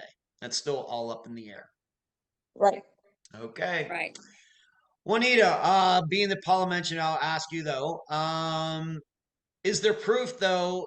The phone's at home. What about the clothes? And I've read something, and we talked about the sand or something from her work that maybe has led you to believe even more so that she actually did go home that day. Is that the way you feel about the clothes and the sand or whatever that was on shoes or something? What can you say about that, Juanita? In my opinion, I believe, yeah, it was in the bathroom, but the only thing we have not found was her red sweater. Okay, so the red sweater is still missing. Yes. All right. And Paula, it's out there. If you read it, anybody that reads about Pauline's disappearance has something to do with sand or something. What is that? What are we talking? What is Okay. exactly that topic? Her shoes had sand, and it appears to be sand that came from Pete's property. They found that sand, and Mhm. they claim that it is the same as the sand that Pete has, because Pete's property is nothing but sand. And as for the red sweater, it was in the truck. It was hanging on the driver's side. Oh, it was. That All was right. it. So it's there. Yeah. All right. All right. So it was. So of everything that she was wearing today, it seems like it went back to the house, but this red sweater was actually in the truck, like her purse was in the truck. And like the purse, yes. All right, so it's very, maybe I need to sum this up a little bit for the listeners. A lot of intricate information here because everything seems to be in different areas that are usually together. It seems that what she was wearing at work and her shoes with the sand on it were at home. The phone was at home on this table that you described, maybe in her bedroom or something, a little at least out of the way, not in the common, what we might call the common area of the home. But on the other hand, the truck is found near to Pete's.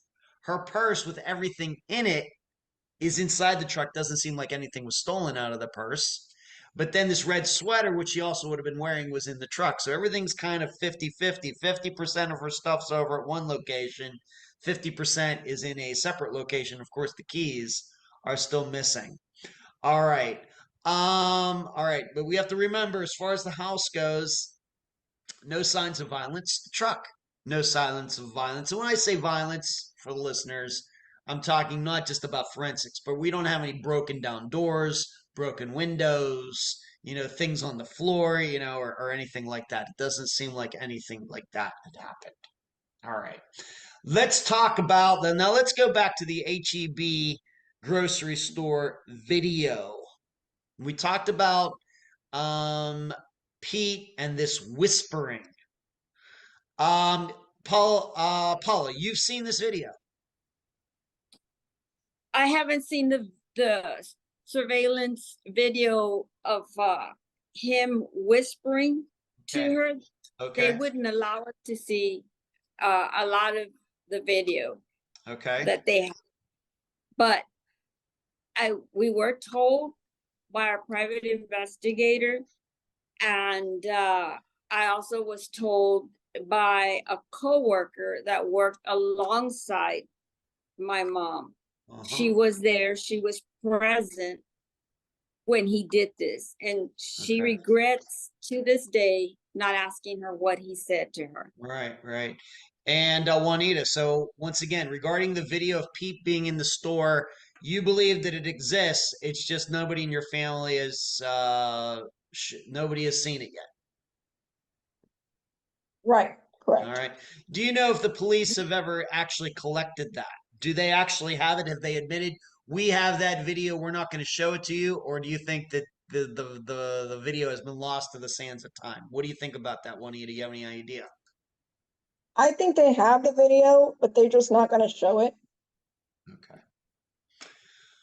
All right. Moving on. This also goes to another video. It's something we talked about. I don't know if we want to get into her name. Maybe we can use her first name. Her name is Audrey. Is there a video of your mother? I'll ask you first, Juanita. Is there a video of your mother walking out to her truck? Yes. Okay. And have you seen that video? Yes. You have seen that, so they won't show you inside the vehicle or the inside the store, but they did show you outside the store. Yes. That has been public. Yes. That's been public. That's so weird. That's a weird one. Okay. Um, and there was did it seem to you, Juanita, and I'll ask you, of course, as also Paula, did it seem to you that a woman was following your mother in the parking lot? Yes. Yes. Okay, for both of you. Yes, the answer is yes. And at the time when you watched this video, maybe I'll ask you this. I'll set this up. How long after the disappearance were you two? At what point did you two get to see this video of your mother walking in the parking lot?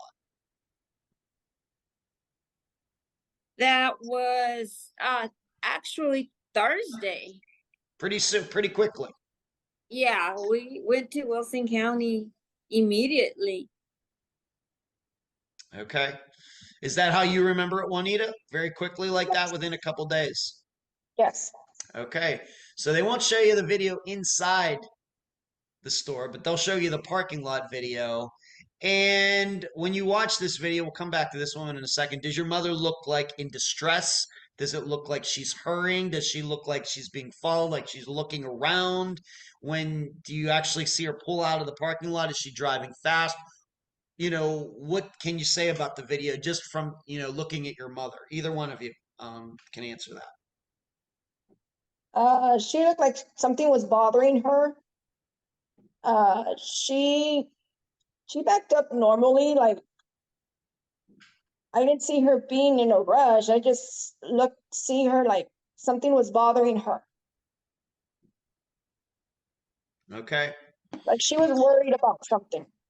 Okay, just like To a me- body language type of thing? Yeah, because it also shows in the video that she's walking around the vehicle. And like if something happened to the vehicle and she's walking Oh. all around the vehicle. And this lady, it shows my mom.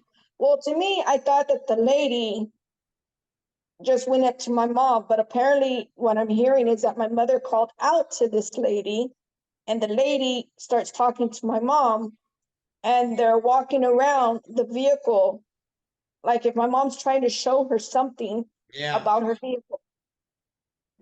And we do have to remember something I think that Paula mentioned early on, that the day before she had brought up that somebody had kicked in the tailgate of the truck, and Pauline said that Pete did that, right, Paula? Correct. All right. Correct. So It was a make, side back. Yes. all right. So the day before on the Monday, she had made the comment, yeah, Pete got ticked off, kicked in, and made the dent in the tailgate. So it very well could be that she walks out to her vehicles and checking in for more damage. That would make all the sense in the world. Yeah. Right? Yes. Okay. So she talks to this woman. I'll go now to you, Paula. What do you remember out the video? How long does she talk to this woman before she leaves the parking lot? Not very long, but I did notice that this woman was parked catty corner to my mom. And I thought that was kind of odd because this woman was walking right behind my mother. She was also wearing a maroon blouse or sweater, the color of the maroon sweater that my mom would wear. Okay. And she was just walking like alongside until my mother turned around and said something to her and started showing her the truck and was pointing towards the angle where that boot mark was made. And I actually saw that boot mark when we saw her vehicle parked on the side. And yes, she did walk around. She did look disturbed. And to me, she did seem like she was in a hurry, like antsy. Yeah. And like my sister said, like something was bothering her. She had that demeanor that she was worried about something. Yeah, she's walking around her vehicle. That's anybody that walks out, I can see why you would think that. You walk out to your car and you start walking around it. If we didn't know, if we had some stranger see doing that in a grocery store parking lot. We go shopping, we come out, and we see somebody going around their car. What do we automatically think? Maybe somebody got involved in a hit and run or something like that. Somebody had a car broken into. Makes all the sense in the world. Okay. And At that time, noticed I please. had played that tape, that Yeah. surveillance tape in slow motion Yeah. so many times. And for me, I actually saw this woman open her purse, and it looked like she gave my mom, she wrote down something on a paper and gave it to my mom. Okay. If you go to that video and play it, you'll see that part. Okay. So it, that kind of left me Okay. just, I don't know. I have to admit, I've not seen this video yet. Is it on YouTube? Neither of you have sent anything to me regarding this video, I don't think. Do you have it like in your records, or is it publicly available on YouTube or somewhere else? Actually, they had it on there, and then you might find it, but they like fast forward it to where you cannot see what I am speaking about. Okay. And, All right, I don't even know if it's there at this point, because they did pull it off for a while for some reason. Okay, because I've not seen this video. I think I've looked for it, but I haven't found it yet. But we still have time. If either of you can point me in a direction to a link or something, please send it to me in Messenger. Okay. Because I've not seen it yet. I'd certainly like to look at it for myself, even if it is fast forward or anything. Does this video actually show your mother getting in the truck by herself and driving off? Yes. It does. Okay. Now, Juanita, at the time in 2010, when you watched that video, did you know who that woman was that your mother was talking to? No. All right. Okay. Here's where the listeners are going to be very, very surprised. When did you find out who that woman is? Very recent, well, not very, but recently. Right, Juanita? Very recently, yes. About a year, 2 years ago. We Okay. doing a lot of research and people Right. talking. Okay. And so I'll ask Juanita, and of course, Paula will get to comment on this as well because it's such, something strange. Juanita, who is this woman that just happened to be in the parking lot with your mother that day? She happens to be one of Pete's closest friends, and she's a very close friend of Pete. She is the one that also sold her the mobile home to my mom. So Pete already knew this lady. Uh-huh. She was in real estate where she bought the mobile home through her. So it is a very close friend of Pete. How did so this was not known for like over 10 years, Paula? Over 10 years that you had no idea, and then you found this out. Right. I didn't have any idea. I learned it was the summer of 2018 All right.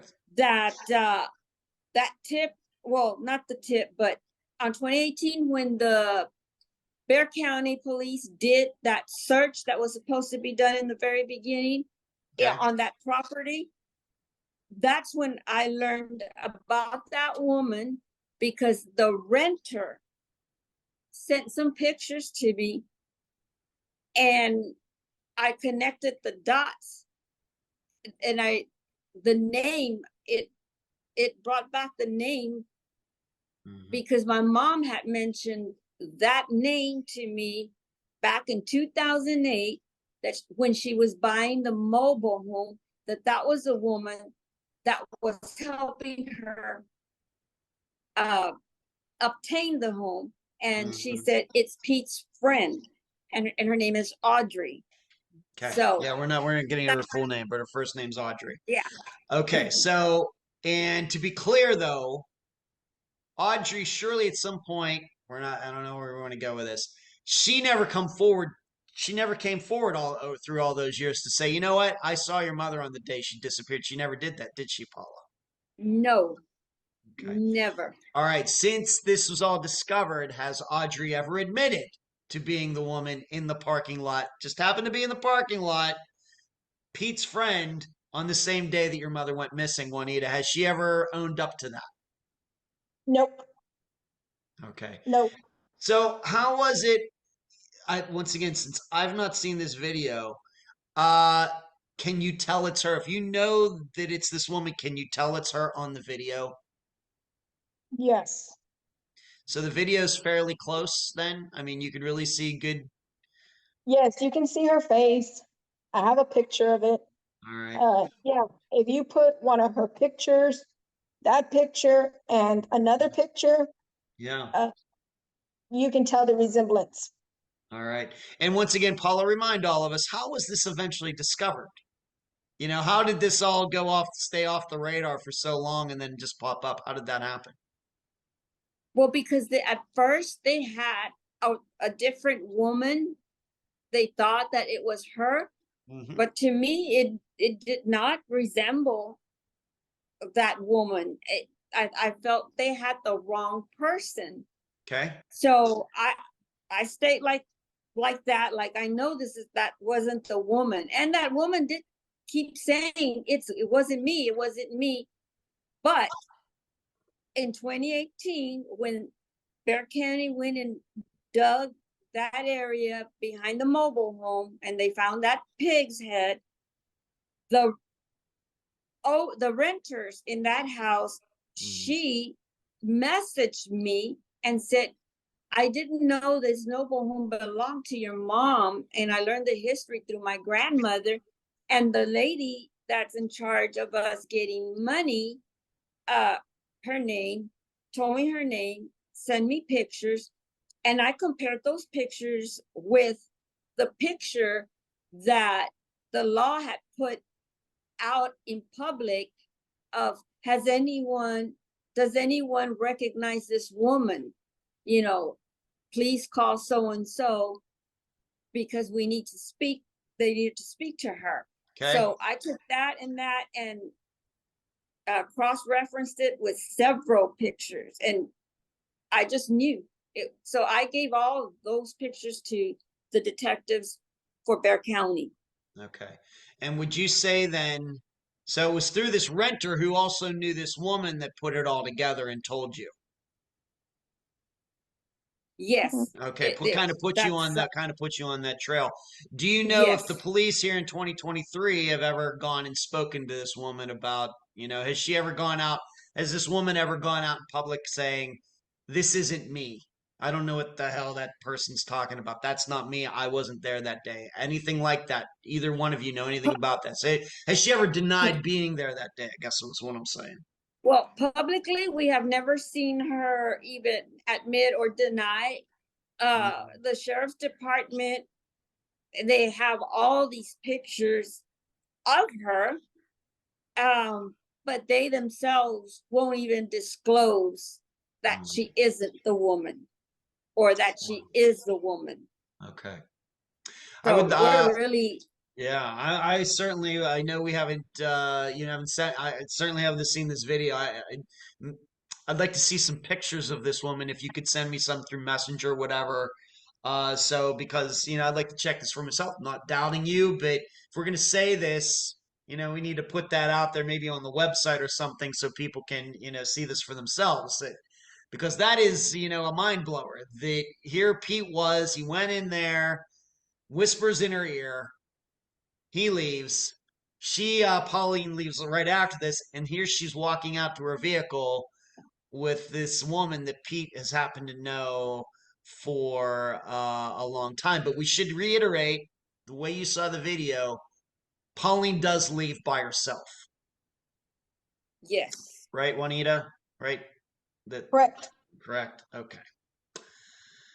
I don't know. That is some story regarding that. Okay, so moving on. This is something that we've already touched upon. It's the lawnmower story. Paula, why don't we start with you on this? The lawnmower story, we've already mentioned that Pete said, yeah, she came over to get a lawnmower, then left. What's that story? And of course, this story is out there in public, but we need some more context, please. Yes, apparently, according to Pete, is that my mom got off of work and went to pick up this riding lawnmower that she had purchased. However, my brother had informed my mom that that lawnmower would not fit in the back of her truck because of the measurements. And so my mom knew, and she had also vowed to us that she would never go back there for any particular reason. And she had left that lawnmower. But Pete claims that she went to pick up that lawnmower, but then decided within 5 minutes that I don't have time, I gotta go. And that's how it ends. That's the lawnmower story. And what he's saying is this. Story. All right, what he is saying is that all happened on December 7th, 2010, after he went into work and whispered in her ear. Correct. All right, Juanita, then I have to ask you. Have you ever seen this lawnmower, Juanita? Do you know like the size of it? Do you know like the how big it is? Is it a riding lawnmower, I guess is what I'm saying. Riding lawnmower. I have a picture of it. Okay. Do you think that this is a lawnmower that your mother and Pete could have lifted by themselves into a pickup truck? No. All right. No way. Okay. So so I'm not sure how, has Pete ever explained how the two of them were going to get that? Were they going to have planks and drive it up in, even if it didn't fit? Has he ever explained to either of you what their plan was to get this lawnmower into the truck anyway? Nope. No. Okay. All right.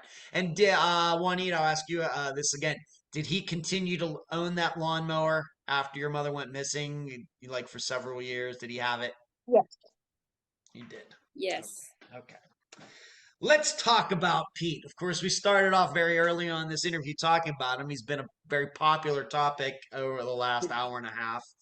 Juanita, have the police, you realize the police aren't going to tell you much, but they have talked to him.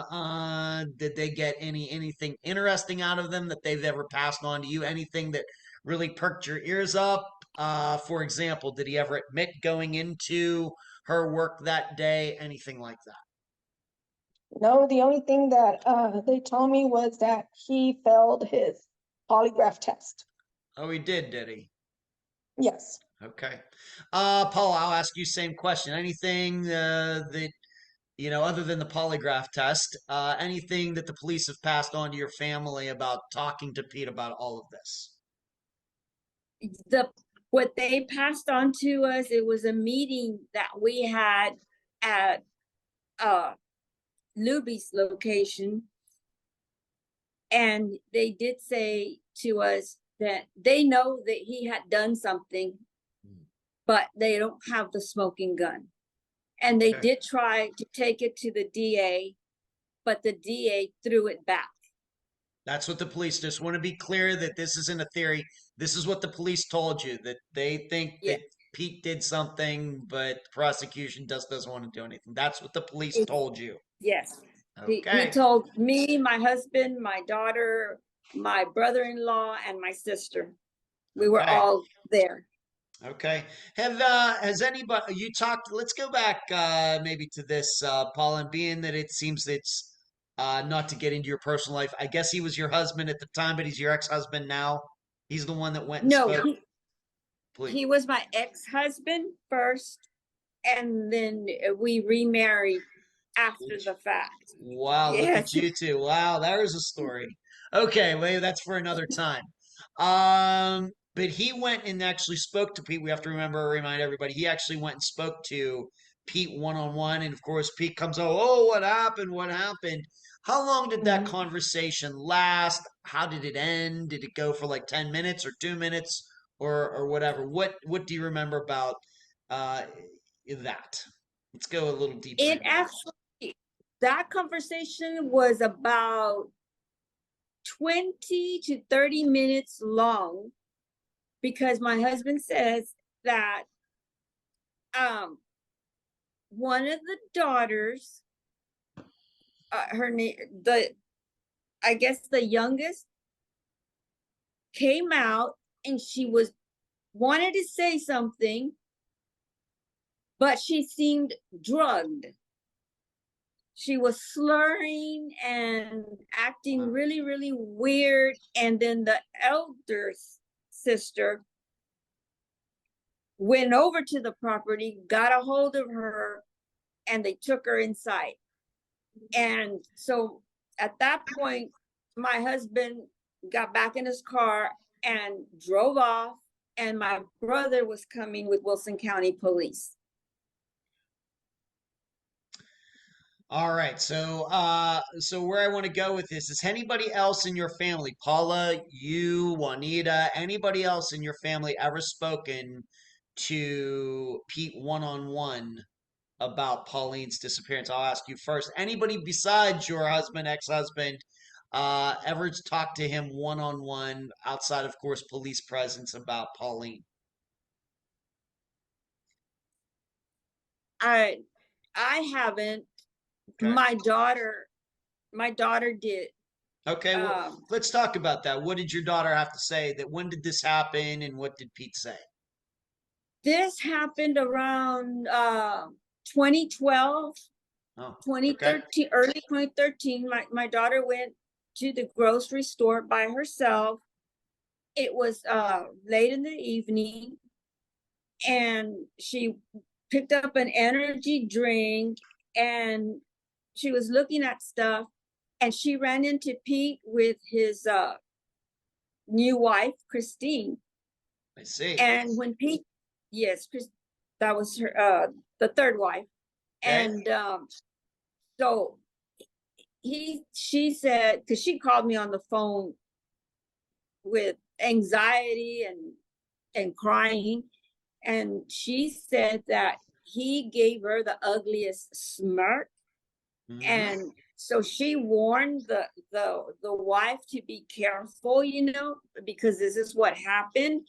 And she said the wife, "Oh no, that's all a lie. It's not true." And he actually left the woman to do the shopping, left her when she saw my daughter. So when my daughter was paying for her drink and she was walking out, he was waiting for her. Wow. And he threatened her in Spanish. And that's when she called me crying, and she asked me, "What does this mean? This is what he said." And I translated for her, and I said that he's going to do to you what he did to my mom, to your grandma. That's what he said to her. Yes. So she called police and reported. And she had, I think she had security walk her to her car. By that time, HEB started hiring security. Okay. All right, so we have that. Does he have an alibi for that day? Of course, he says he was at home, and he says that Pauline came by. That's his alibi, right, Juanita? He just says, "Yeah, I was at home, and she came by to get that tractor. She decided she didn't want it, left. That's the last time I saw her." Yeah, he technically has 12 unaccountable hours. Okay. Juanita, to your knowledge, is it ever gotten through the grapevine? Has Pete ever offered up his own theory as to what happened to Pauline? Has he ever wrote anything, said anything, anywhere, saying, "Here's what I think happened to Pauline"? No, he didn't.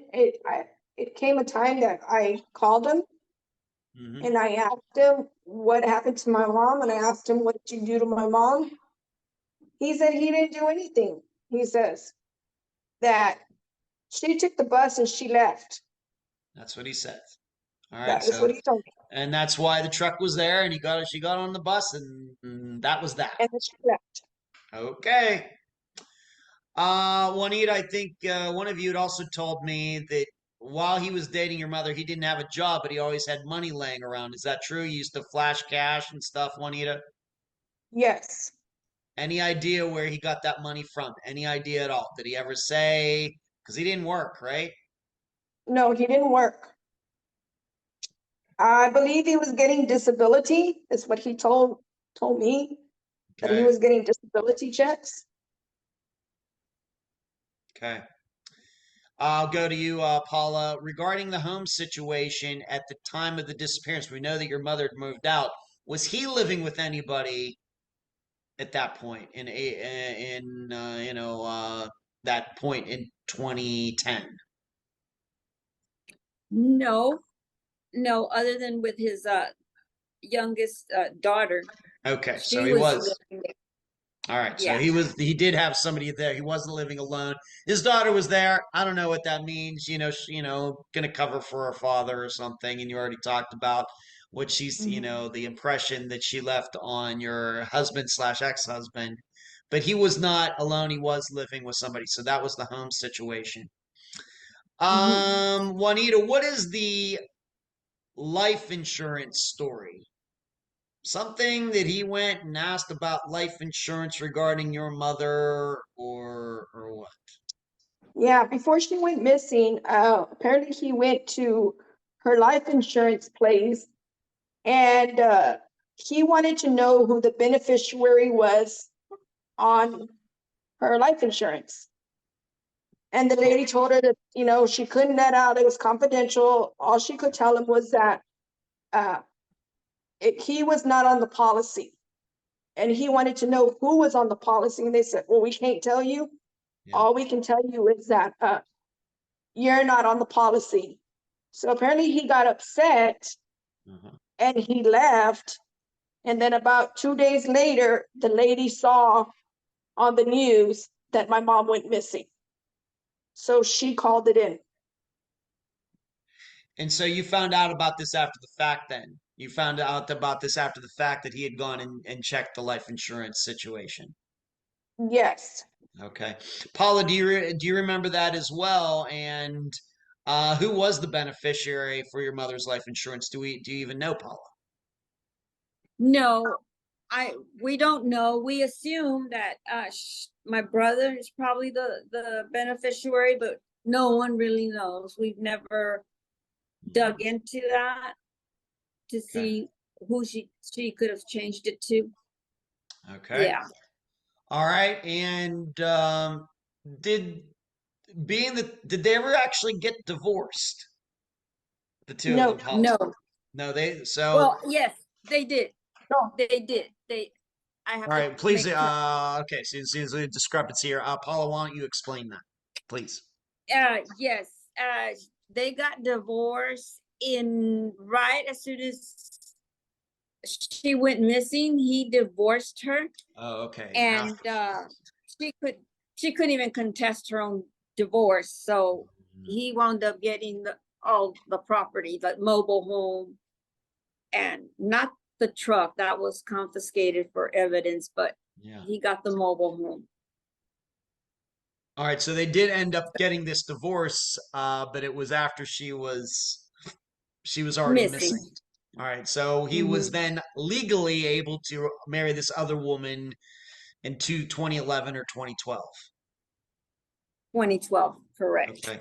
Juanita, do you know anything about this we've already heard that Paula's daughter tried to talk her out of it, and it does seem to me that the woman did end up regretting marrying Pete. Do we know anything about this woman? Do we even know how Pete and this woman met, Juanita? Know anything about her? I don't know anything. I don't know how they met. I don't know their story. Okay. All right, so somehow they met. I'm just the reason I ask is I'm looking for a pattern. This is also a situation where he went to some woman's workplace and just, stalked her, or however you want to put it. I'll ask Paula. This Audrey woman that we talked about before, she actually owns the house where they used to live, right? Isn't that true now? Yes. I think I looked that up. Is that not true? Yeah, correct. She now owns the house. So Her, this woman that, apparently, okay, please continue. apparently, Pete and that woman had some dispute just recently, and this is coming from the renter, Okay. and because apparently the renters were being scammed, and they were trying to evict them from the mobile home, but they had been paying them cash money, and then they were claiming they didn't pay anything, so they were going to go all the way up to federal court to dispute that. And so they kind of backed off after the police started digging the back of the property in 2018. They backed off, and then Pete and that woman had a disagreement, but she got the mobile home signed over to her. It's hers now. All right. And Juanita, in the previous conversation, I think both of you told me that there is, I don't want to get into this woman's last name, Yeah. but their families have a long-running business arrangement with a cemetery in San Antonio area. Is that right, Juanita? Something like that? Correct. Correct. Yeah. All right. And once again, we can't get into the name of it because it'll reveal her last name, and I don't want to get into that. But his family with the last name Diaz and her family with her last name, they have like a private cemetery, which I don't even know what that is, but that it's goes way, way, way, way back in San Antonio history, something like that. Correct. Correct. All right. Is that the way you remembered as well, Paula? Yes, they have quite a few LLCs. Okay. All right. So these two families know each other for a long time, and Pete and this woman are just descendants of people who have known each other years and years and years ago. And then she ends up owning this house that Pete and Pauline lived in at one time when they were married. And then it seems, once again, I've not seen the video, but I'm going by what you two have said, and I hope to be able to test this for myself. I'm not saying you're lying. I just like to verify things like this because sometimes they're so mind-blowing. Is that she just happens to be in the parking lot on the day that Pauline goes missing. That sure is something. Now, what happened, Juanita and Paula together? You can both answer this. What happened? Of course, this third wife seemed at one time to really laugh off the idea that Pete was a bad guy. Are Pete and his third wife still married? No. No, No. So there's no. their marriage eventually went bad. Have you ever had a conversation with this woman about what it was like being married to Pete? And if you ever said anything about Pauline, either of you can answer that if you've ever had any conversations with her. No, we haven't had any conversations with her. We just know that there was a tip that was given to police right at the time of her filing for divorce and getting a restraining order from him. And that tip was that she was apparently buried back in 2011, right around the back properties of where she lived. Not it wasn't even that far. It was really close. And they went and the police did say that it did appear that there was a body once there, but they didn't find her. When you say find her, you mean your mother, Pauline? Find my mom. Okay. And this location is where this third wife lived? Is that how I... No, this location was very near to my mom's house. No, it was. Okay. Or I should yeah, ask you, I should it- ask, yeah, I should ask both of you, what kind of searches were done back in 2010, anything since? I mean, where would you even start? But for either of you, how many searches have been done and where? Oh my goodness, we've done so many searches. We've done them all over the back roads, near her house, down ravines. I think we asked permission. A person who had a about 100 acres because he was seen on those properties by several neighbors, and we got permission. So we dug this. There was a ravine, so we kind of like, the ravine did not look the same after we're done with it. Let's just say that. All right, gotcha. All right, we rearranged it. But yeah, we've done already like way over 10 searches. Okay. You know, informal and formal. Okay. Or maybe more. It could be more. We searched everywhere we could. And of course, Pete has not taken part in any of it. No. Never. Okay. Never. Juanita, why don't you do your best to describe the last 13 years of living with this? It's hard. It's painful not knowing where she's at. I every year, twice a year, I do news reports to come on TV to put my mom's story out to let the public know that she's still missing, and that we're not going to stop searching for her until we get our answers. All we want is to find her and put her in a proper place where she needs to be if she has passed. And if she is still alive, get her the proper help that she needs. There is no reason for this to have happened. All right. Paul, I'll ask you the same question. How difficult has the last 13 years been? The last 13 years for me, well, in the very beginning, it was definitely traumatizing. It shook me to my core. It changed my entire life completely. I didn't know how to survive really without my mom, without having her.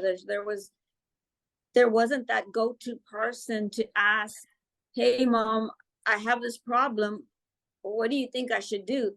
I literally had to learn how to be a grown-up, without her. And then not having the answers of what actually really happened to her is a living nightmare, and so I had to learn how to fight that.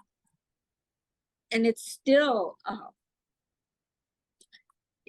hurts me.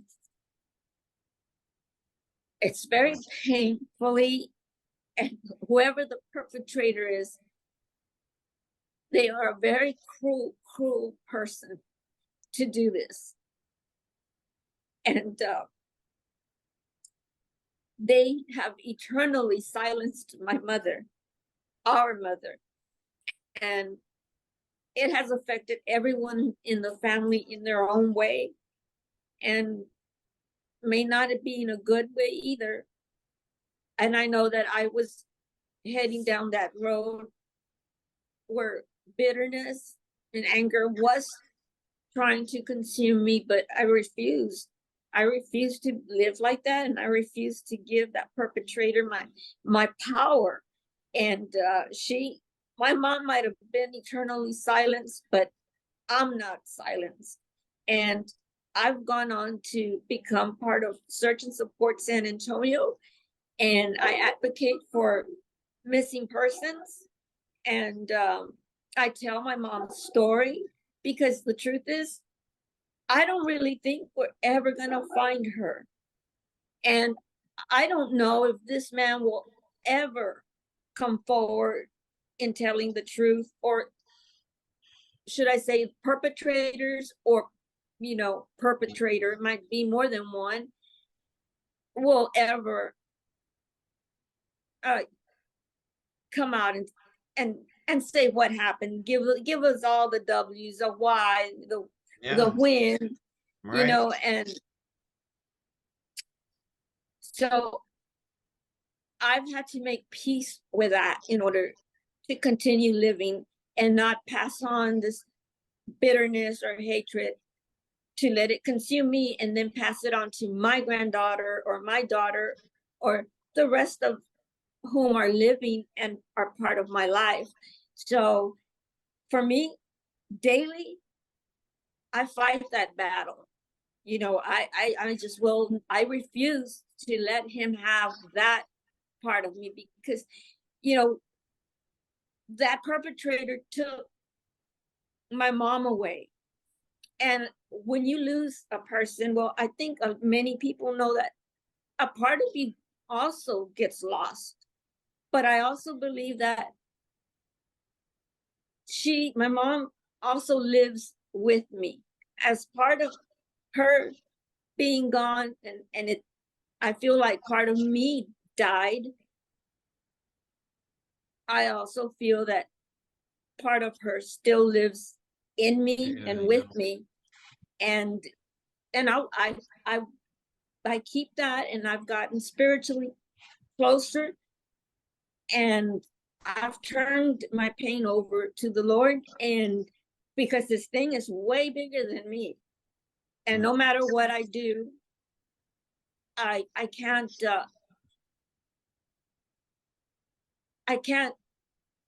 solve it. I can't get law enforcement, you know, to go dig here, go look here, you know. That's a fight in itself, you know. And so I did become a private investigator. Wow. Only to help with this agency that I'm in. But my goal is to tell my mom's story so that other women do not get trapped in this domestic violence situation where they could wind up like my mom, or wind up where they not only kill the spouse, but also murder their children, because it has happened. Oh yeah. You know, Yeah. I've seen that. I've been a part of a mom who lost her daughter because of that.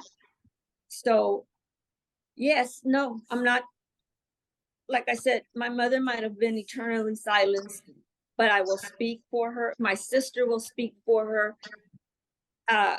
We're just determined, and it's hard, and we sometimes want to give up, and we sometimes feel like exhausted and that there's no way we can go on.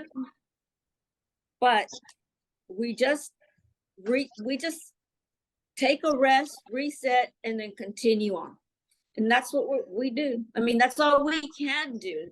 Right. You know, and yes, we write letters and stuff for help, and we bug detectives, and we do everything, you know, to keep our mother's story out there. And but I also know that we're not alone, because there are other families that are going through the same thing we are, and united with them together helps a lot.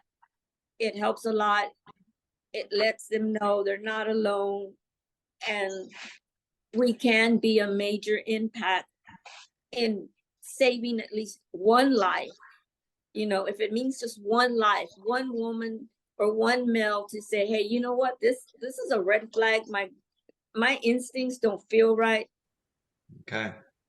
Do you have a Facebook page or website, anything like that set up for your mother's disappearance? If so, any social media of any kind, why don't you go through that right now for the listeners?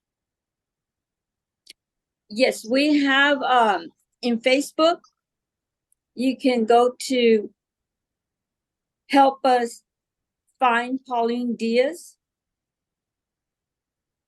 Okay. And that's on Facebook. Now, her website, my brother used to take care of that. He's not taking care of it anymore. So we are currently going to create a website page. Okay. But if you look for Find Pauline Diaz, you can find a lot of stuff on her case. Okay. Even on YouTube. So we'll send you a link also.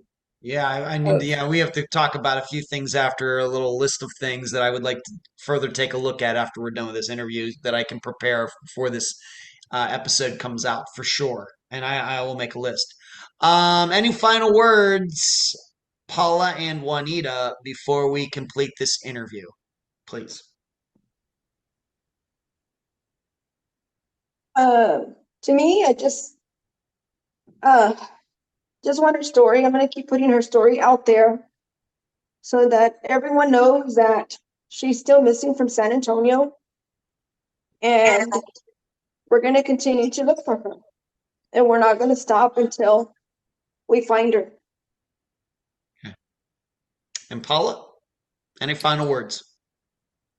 My final words is that I will continue to be a voice for her too, and I will continue to help others because there's a lesson in all this, and it's an ugly one, but at the same time, it opened up my eyes to a lot, and Yep. I am very appreciative to the people I love who I might have taken for granted,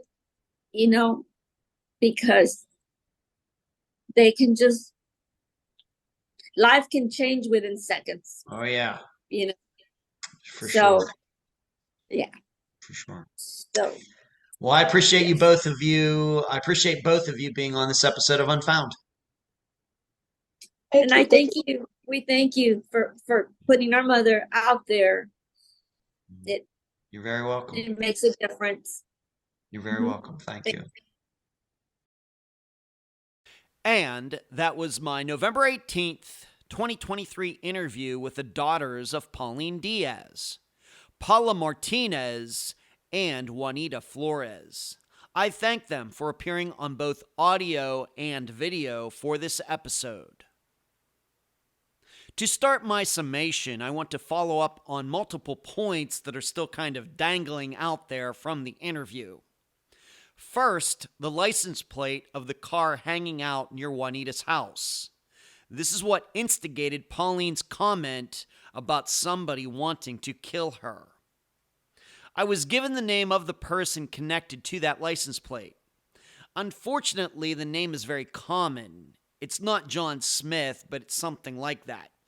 So without knowing the person's age or address and such, there was no way for me to figure out if this person could be connected to Pete or any other person Pauline knew.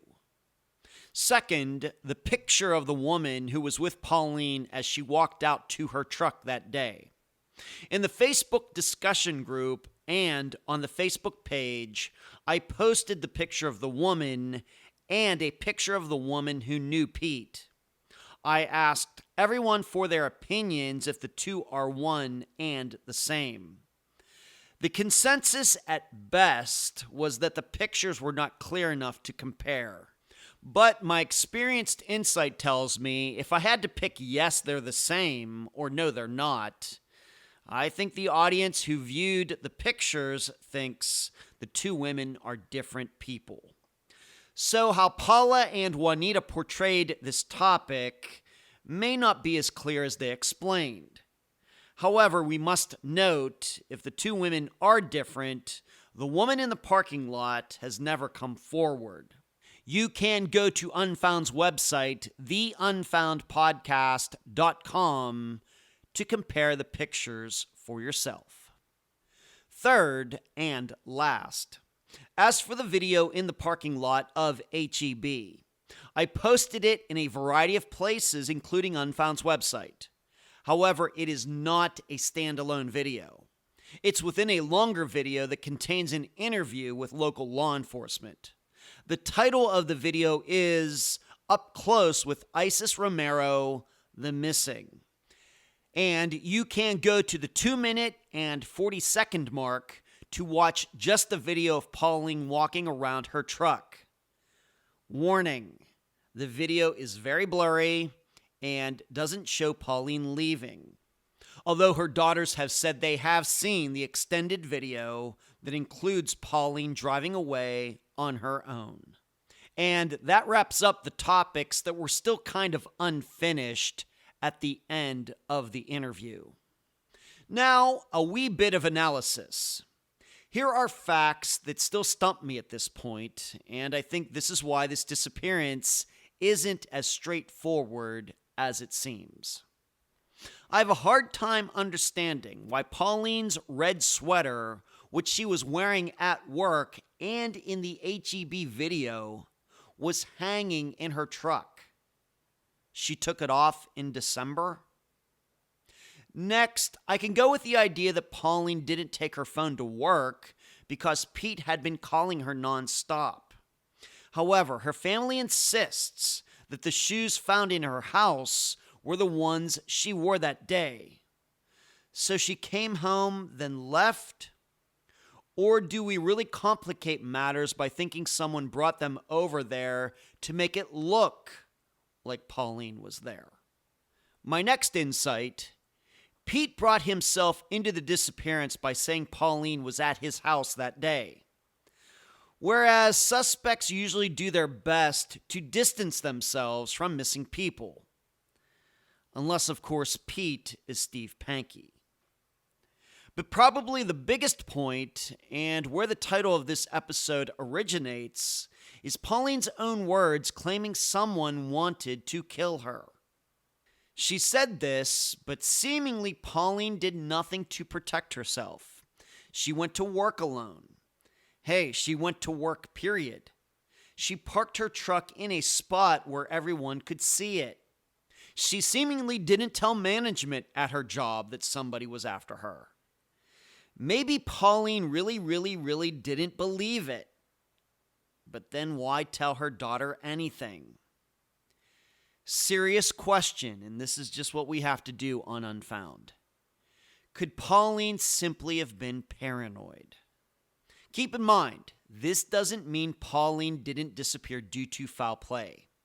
That certainly could have happened. In fact, the odds are greater than 50%.